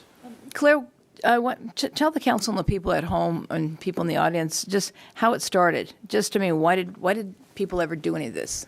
A gentleman who had this gentleman went to Arlington when he was 12 years old. He was a paper boy, and he had the opportunity to go. Seeing some of the wreaths on the graves gave him the impetus to go back and start doing that himself. He formed a company which then annually takes these wreaths to Arlington. He got to the point where he could no longer afford to do it on his own. This is his living, all right? So people wanted this. 2,500 cemeteries are now going to do it this year. Last year it was 2,100. So do you see, Auburn has the program, Elk Grove is coming into the program, but the one thing they don't have is what? The Gold Star Monument thing. And that's why I'm asking for you to think of it as we can have Wreaths Across American Day and join the national organization from Maine to California, do you see? And be first again. You're first in lots of things. First All-American City. First for the flood model for the whole country. First to be, nominated as the best place in America to live. So if you can do that first, I think you can do this first, but it takes one-on-one participation if you get it. It's not about getting money all the time. It's about communicating. And I think, with the price of houses, the price of everything, Roosevelt has held its head up high. We have been to just to let you know that this group that's doing this year, last year we were just a couple of people doing it. This year we're a group. For every 3 weeks that are sponsored, the Roseville District Cemetery will get $5 back. And that was to go to help pay for the monument. Because at the end of the year last year, they said they owed $8,000. And they couldn't do the monument until they had the $8,000. When we started this year, it was $1,500, and by the time we finish this, it will be paid for, and that $5 will be able to be used for any of those vets' graves that need any refurbishing. So we're not asking you to just keep going and shoveling out money for vets that are dead, that don't have families to put anything on their graves. It's not about decorating their graves. It's to remember, to honor, and teach our children about why we have the freedoms we do. Hopefully, that makes some sense to you. Okay, thanks very much. And, you know, we hadn't thought about discretionary funds because we're so busy running around to, you know, Golden One Credit Union, Save Credit Union. I talked to Mr. Alford, who said he would put it on social media. Last year, we had 6 weeks, and we got the 79 wreaths laid. Community comes, there's an honor guard, there's a minute ceremony. You won't be introduced as wonderful members of the Roseville City Council. It's not about that. It's the vets. There are 7 ceremonial wreaths that are given free of charge. They're placed on racks, and then one member of each of the 7 services will take the first wreath and lay it on his brother naval officer or Army soldier or whatever, okay? So if you understand what it's about making Roseville or keeping Roseville wonderful like it has been. My husband was here for 83 years, and we were married 59 years this year, but he passed away 2 years ago. We've been involved in all kinds of things, and it was 2 years ago that I saw a wreath being laid at Calvary Cemetery and went in and asked, so where did they come from and how do you do this? Because it could look like your picture that we gave you. It could look like Arlington. We don't have the little white, you know, graves. Some are flat and some stand up. But for every family, they don't have to worry about that. But sponsoring a wreath, people asked us last year when we were laying these, you know, can I buy one of those to put on my grave? I think they will buy into it for $15 a sponsor. If you can print these out, get them handed out, and let them know that this is going to be a big deal for Roseville. I want it forever. When I'm not here, I'm 79 years old. I don't expect to be here next year or the year after. But I think you can, as a body, make it something that's going to happen. We just had a day, you know, you have breast cancer day, you have whatever. Let's treat our vets really well, and we can be first in this instant. And wait till you see the monument. It is like black granite, and it is incredible, and you need to go and be a part of that ceremony October 30th at 11 at Roseville District Cemetery. Claire, you are a passionate advocate for this. I don't think any of the council members have any additional comments or questions. No. I have a comment. I appreciate that you mentioned that this isn't something you plan to come back year after year. And I think that gives us an opportunity to help kick it off and get the word out so that it'll be self-funding in the future. And so I do look forward to that because I think that's a good approach for it. So thank you. Councilmember Mendoza. No, this is wonderful. Yep. All right, I will close public comment, and then we're going to take some action. And I have to tell you, your superintendent of cemetery, Kelly Ehrman, is wonderful. You know, he does things for the vets for Memorial Day. He does them for Veterans Day. And now we have the October thing with the Gold Star families. And this will be the culmination of the whole year. So if we can just get you to approve that somehow, that we do that every year. It's nationally, you know, something that was approved by Congress. I would be thrilled, and I won't be back. Okay. Before I close public comment, is there anyone else who wants to make a comment on this? You're dismissed. Thanks very much. We I don't mean appreciate the dismissed, time. but we I thought appreciate you did a great job with electric and waters tonight. I think, yeah. Anyway, unless there's any other comments or inquiries from the council, we'll entertain a motion. To approve the request for $3,000 of council discretionary funds to Wreaths Across America for the National Wreaths Across America ceremony at the Roseville District Cemetery on December 18th. May I have a motion? So moved. Second. Councilmember Albert. Yes. Councilmember Cucci. Yes. Councilmember Mendoza. Yes. Vice Mayor Haddashelt. Yes. All right, now we're going to get a department update, and if he doesn't say it, I'm going to say where he was last week. Our Chief of Police, Troy Bergstrom.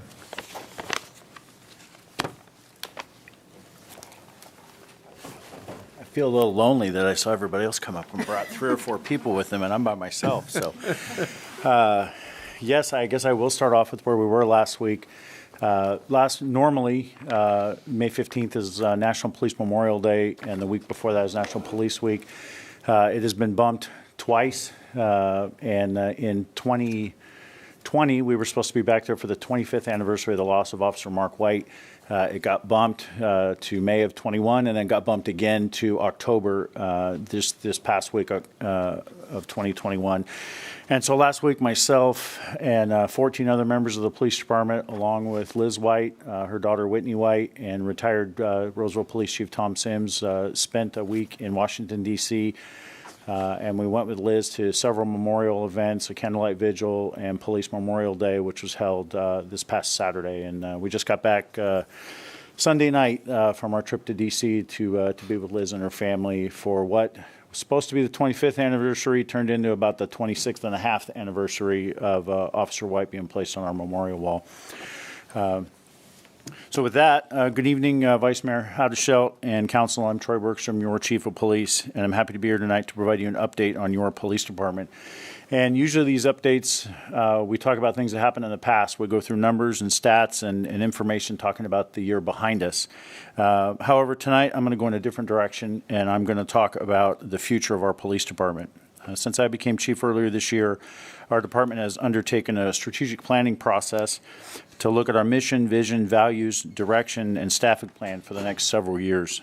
Tonight's department update will provide you with a high-level overview of that plan, and I can't possibly go through everything that is in this, and so I sent you the full strategic plan about 2 weeks ago for you to review, and then after this meeting, it'll be added to our website so the public can view it, but I wanted you to be able to see it first. And so this strategic planning process went through a series of steps. And while most strategic plans involve calling in a consultant and then producing a report that is sometimes distant from the people actually doing the work required of the plan, this process was different, and it was completely an undertaking by members of your police department, from initial inception to developing ideas to literally writing out the plan. All of it was done by members of our police department. You can see on this slide the timeline for how we proceeded through this planning process over the last several months. Began back in February, where we met with our department staff, and I provided them both leadership values and foundations that I'm going to talk about here in a minute. And then from March to July, they went to work on what this plan actually looks like today. We wrapped up the writing of it into August, and then in September at our series of advanced officer training sessions, we went over the whole plan with them. So they were the first to see it, and now you're the next group to see it. So our first stop was to review our mission statement. The previous mission statement was developed back in about 2010 and was written by members of our police department management team. I felt, since we're now going on 11 years later, that it was time to review this statement to see if it still matched our values. And where previously our mission statement was written by our management team, this time the mission statement was written by any member of our department who wanted to be a part of the team. Once they had the initial drafts, they shared it with members of our community to gather input before a final version was prepared. And I gave them 3 rules when they set about building this mission statement. The first thing I told them was it had to be simple. Overly complicated mission statements lose their value and their ability to understand their meaning by those working towards that mission. The second thing, as I said, it should say what we do. And finally, it should say how we do it. And our new mission statement, as you see here, accomplishes all 3 of those. I actually told them if they could get it in 2 sentences, it would be perfect. The first sentence was really long, so they threw in a bunch of semicolons, and they still got it to 2 sentences. Sounds like attorneys. Yes, they worked well at making it 2 sentences. And as we move from a mission statement into developing our plan, it was important to know how our community felt. What worked out well for us was at the same time this last spring that we were working on this plan, the city conducted 2 surveys. And so one of them was done during the recruitment for the police chief position, and the second one was the national community survey that was done last spring. And what worked well for us is many of those topics that were talked about in both of those were very relevant to what we were working on our strategic plan. And through those surveys, several themes emerged that included a majority of people feel safe in Roseville. They want strong community and police relationships built on trust. They want transparency and accountability. They want us to have high levels of training. They want us to use technology effectively. And they want strong partnerships with social service agencies. So as you go through this strategic plan, you will see many of these themes are reflected throughout the plan. So once we had a mission and we knew what our community wanted, the next step was to develop what is important to us as leaders in our organization. I'm a firm believer that every member of our department is a leader in our community, and it doesn't take a title or a patch on your sleeve to be that leader. As such, I felt it was important to tell them what I was looking for in all the leaders, so I provided them with 5 leadership values for our entire police department. Build trust, treat people right, and appreciate your differences are all City of Roseville leadership values, but they have a direct tie into the professional policing. Be the example comes from me, and it's my leadership value that I added into the 5. It's about how everything we do, from how we look to how we act to how we treat people and how we do our job, that should be the example for others to follow. The final one is fairness and respect. In a minute, I'm going to talk about 5 foundations for our department we built this plan on, and one of those is building community trust. And part of that for us is our belief in the principles of procedural justice and how we conduct our policing business. One of those principles under procedural justice is that we treat our community with fairness and respect. I believe if we expect our staff to treat people with fairness and respect in the community, then we have to model that same behavior within inside the leadership of our organization. These 5 leadership values were recently used as the core of the interview process for several promotions, including captain, 3 lieutenants, and 3 sergeants, and will continue to serve as an important framework for how we lead our department. So the final piece of our plan was our 5 foundations. And just like building a house, we need a foundation to rest our plan on to build into the future. 4 of these 5 foundations are from the Presidential Commission on 21st Century Policing, which was developed to give departments across our country a pathway to the future. These foundations include community policing and crime reduction, building community trust, officer safety and wellness, and training and education. And the 5th foundation for us is future vision. And this entire plan that we're talking about tonight is that future vision. When we got all those things put together, finally we added it all into one piece. Once we had our mission statement, our leadership values, and our 5 foundations, I turned our staff loose at the police department and asked them to bring out all of their ideas. What came of this process, and this lasted from probably about March until I asked at first for them to be done in June. I met with them in June, and they asked me if they could have another month. And part of me was concerned that they hadn't done anything yet, and the reality was they'd done so much they needed another month to keep writing. Because out of this process, they came up with 47 different objectives that are based under each of these foundations. This list of objectives is extensive, and it's far too long to go into detail tonight, but they cover everything from community policing objectives to technology to training to officer safety and wellness, and it's an ambitious set of goals for us to accomplish over the next few years.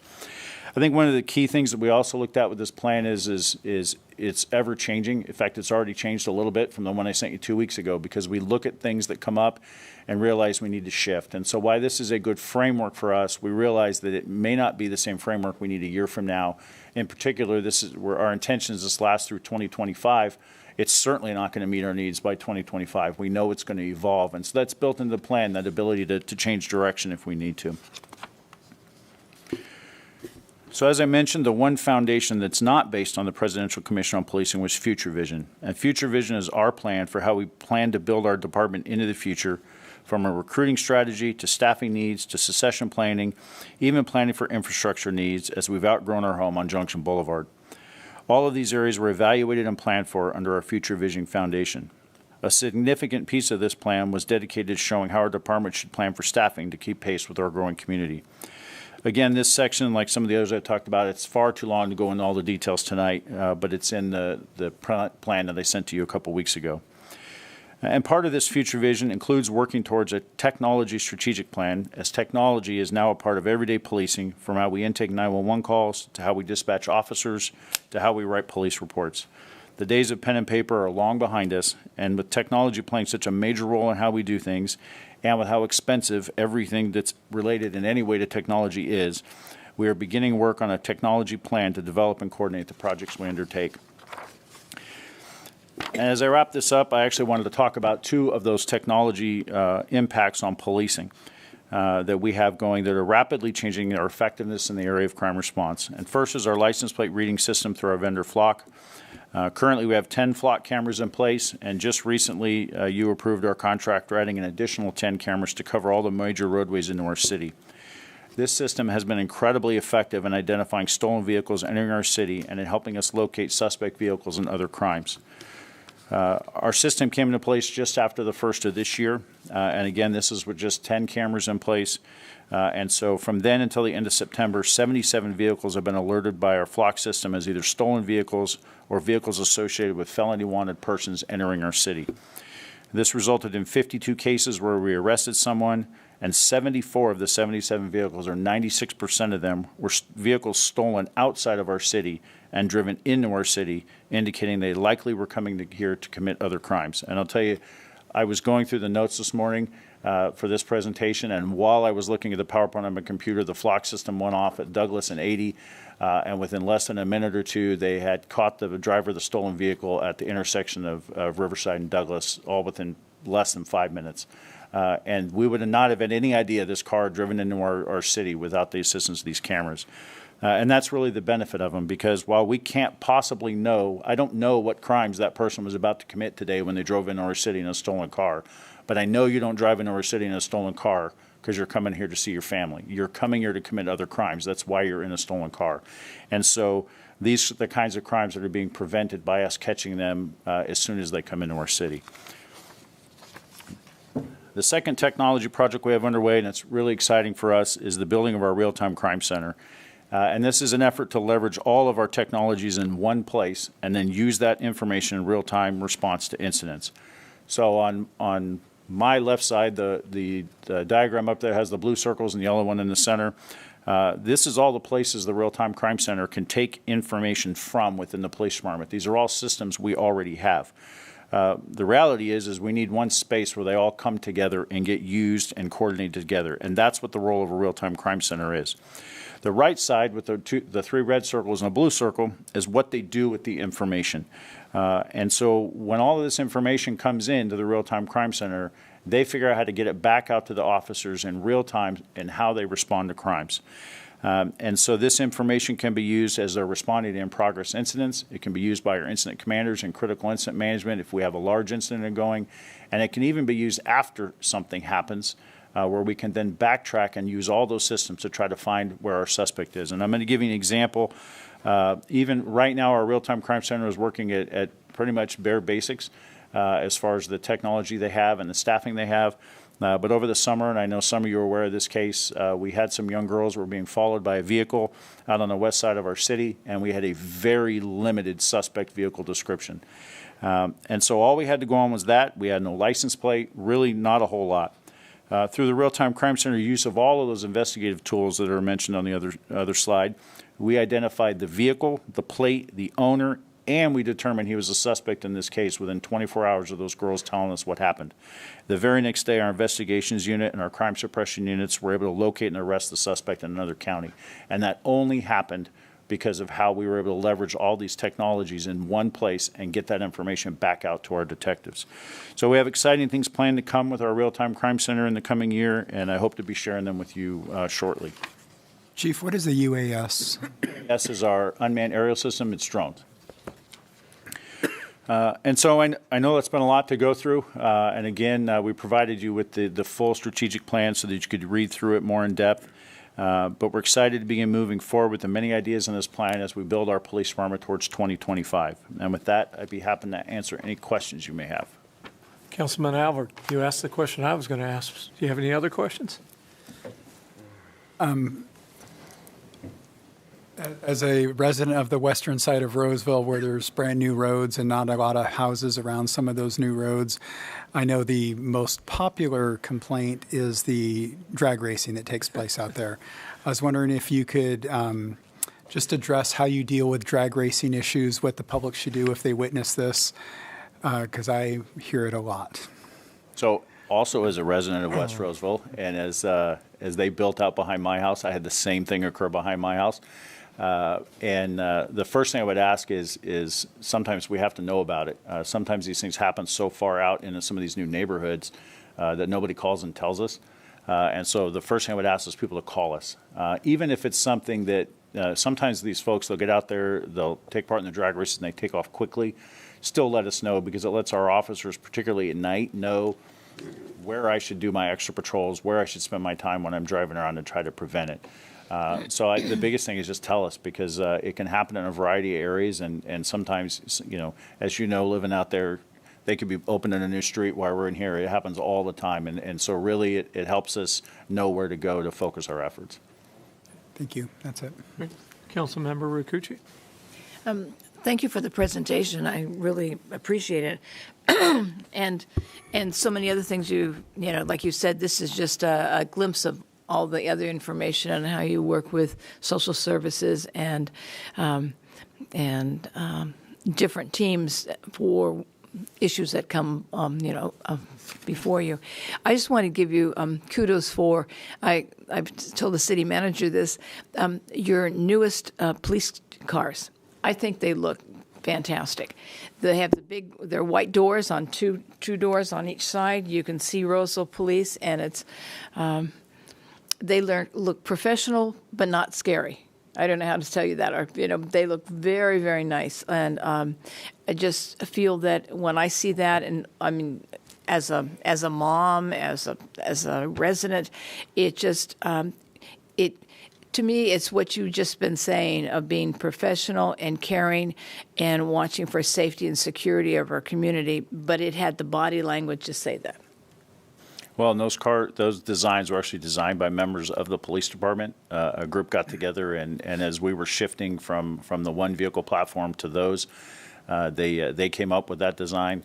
And so we like the look of them. We're also hoping to see, as this year goes, how it does on gas, because those are all hybrid, which has been different. And so having driven them, it takes a little bit getting used to the difference between the two, but they perform very well. They look very nice, but we're also hoping that they save us some gas money.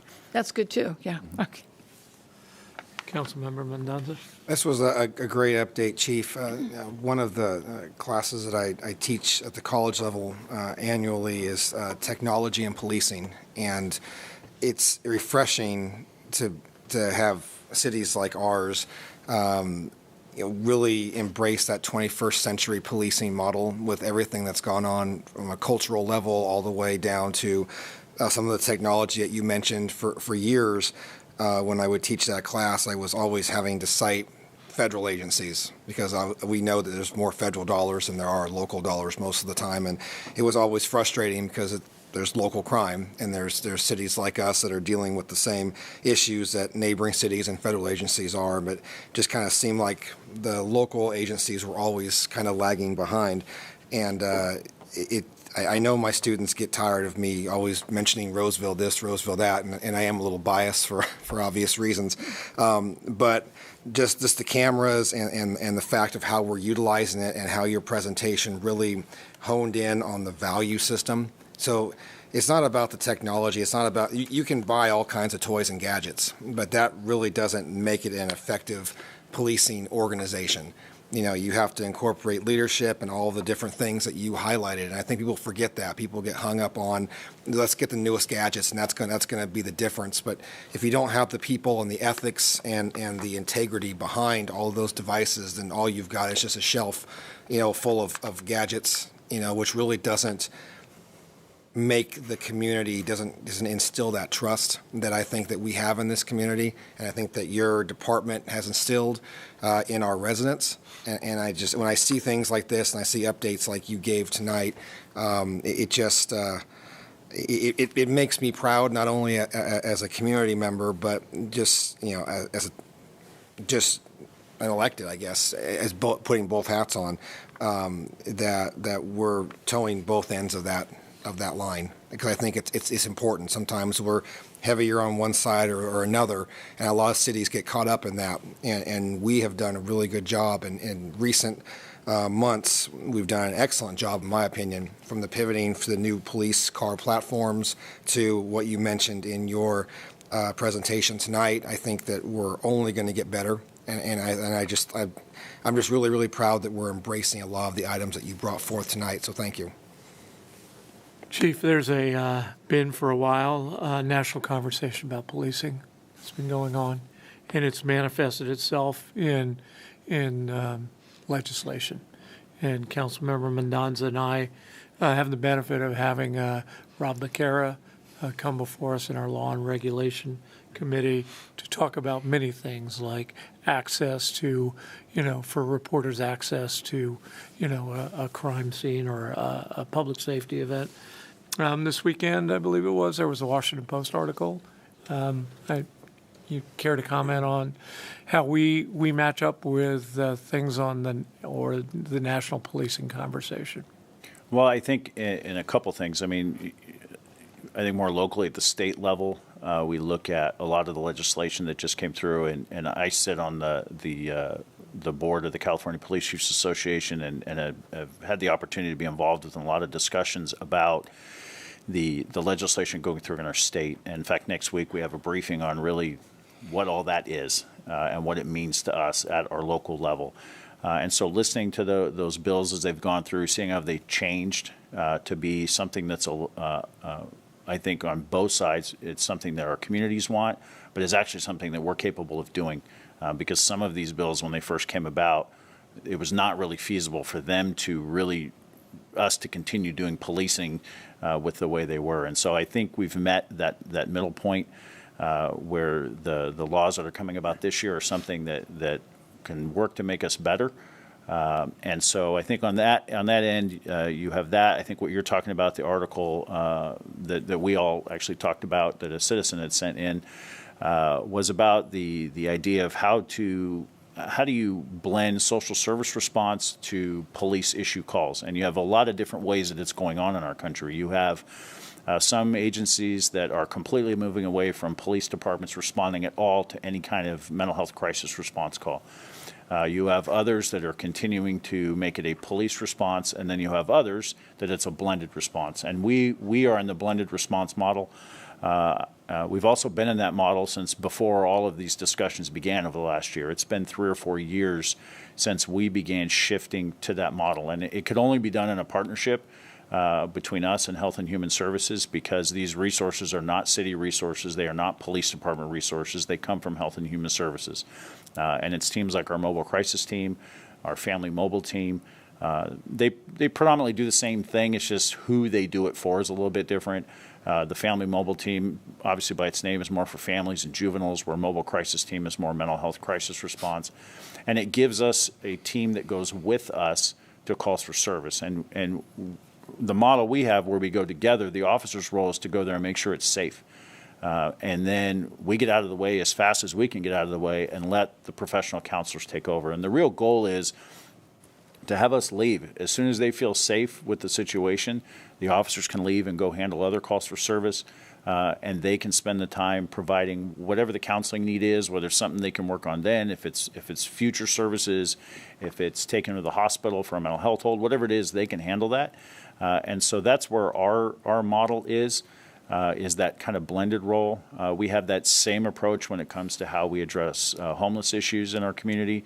Many times our homeless issues are tied to the same issues of mental health issues, addiction issues that lead to homelessness. So you find the same thing that we're dealing with on mental health crisis response, you also deal with in your homeless response. And so, again, a partnership that we have with Health and Human Services helps us respond to those things. And we have homeless outreach workers that are indispensable to us. In fact, I've told her that I know your paycheck comes from the county, but you really work for the police department.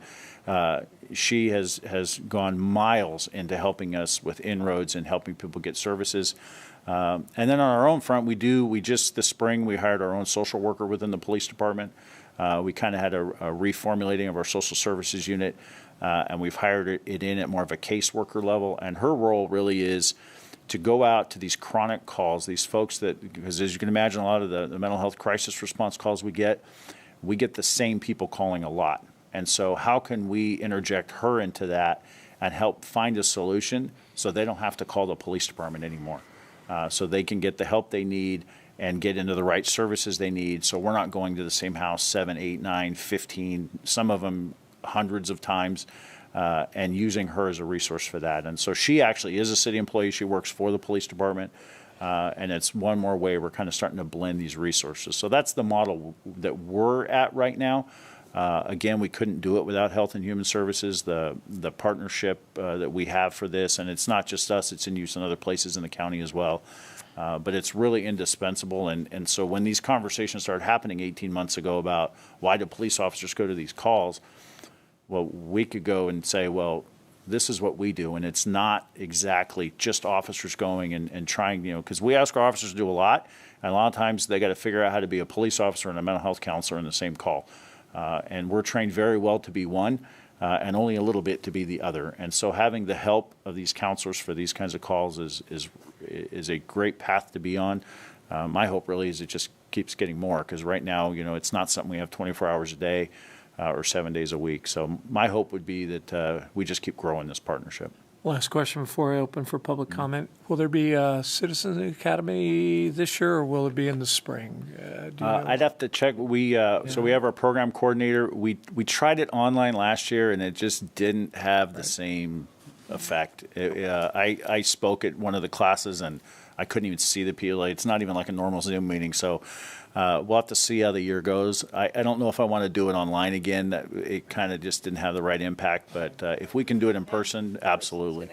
Make a difference. I just wanted to get, for those who are either watching now or will watch at a later day when this is replayed, I wanted to make them aware that that's something that you do. So anyway, I'll open it up for public comment.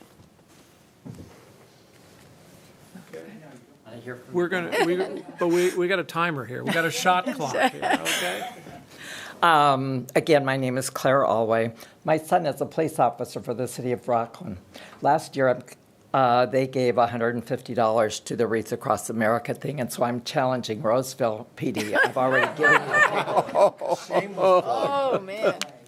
that, as well as the fire departments, because I have delivered all the papers. Here, so, all right. That's right. And I think a police presence, I want you to bring your children.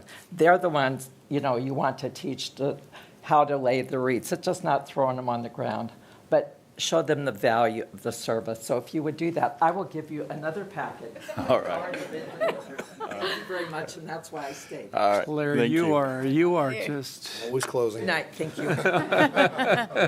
Anyone else want to follow Claire? Okay.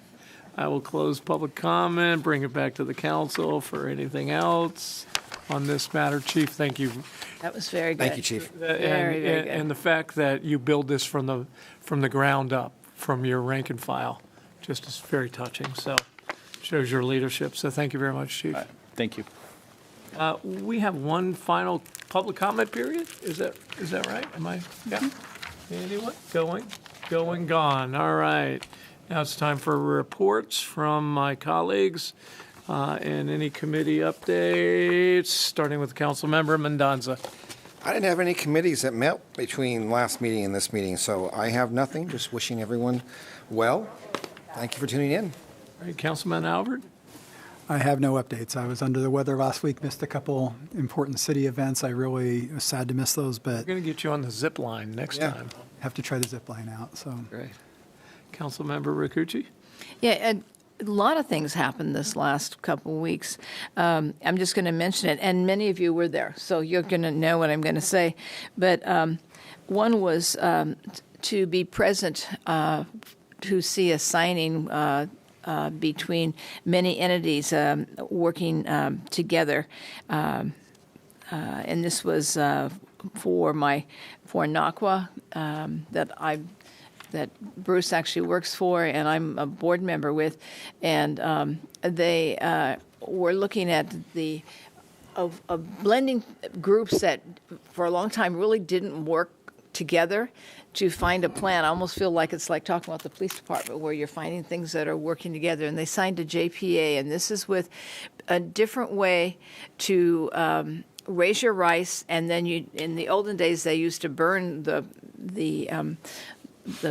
proceeds that weren't rice, but now they put them underwater, they decompose, and that's great for the farmers. Well, it's also great for the fish because that chemical reaction makes a food for salmon, and also makes a wonderful habitat for ducks, and so it was a JPA signed, or a memorandum of understanding for the rice.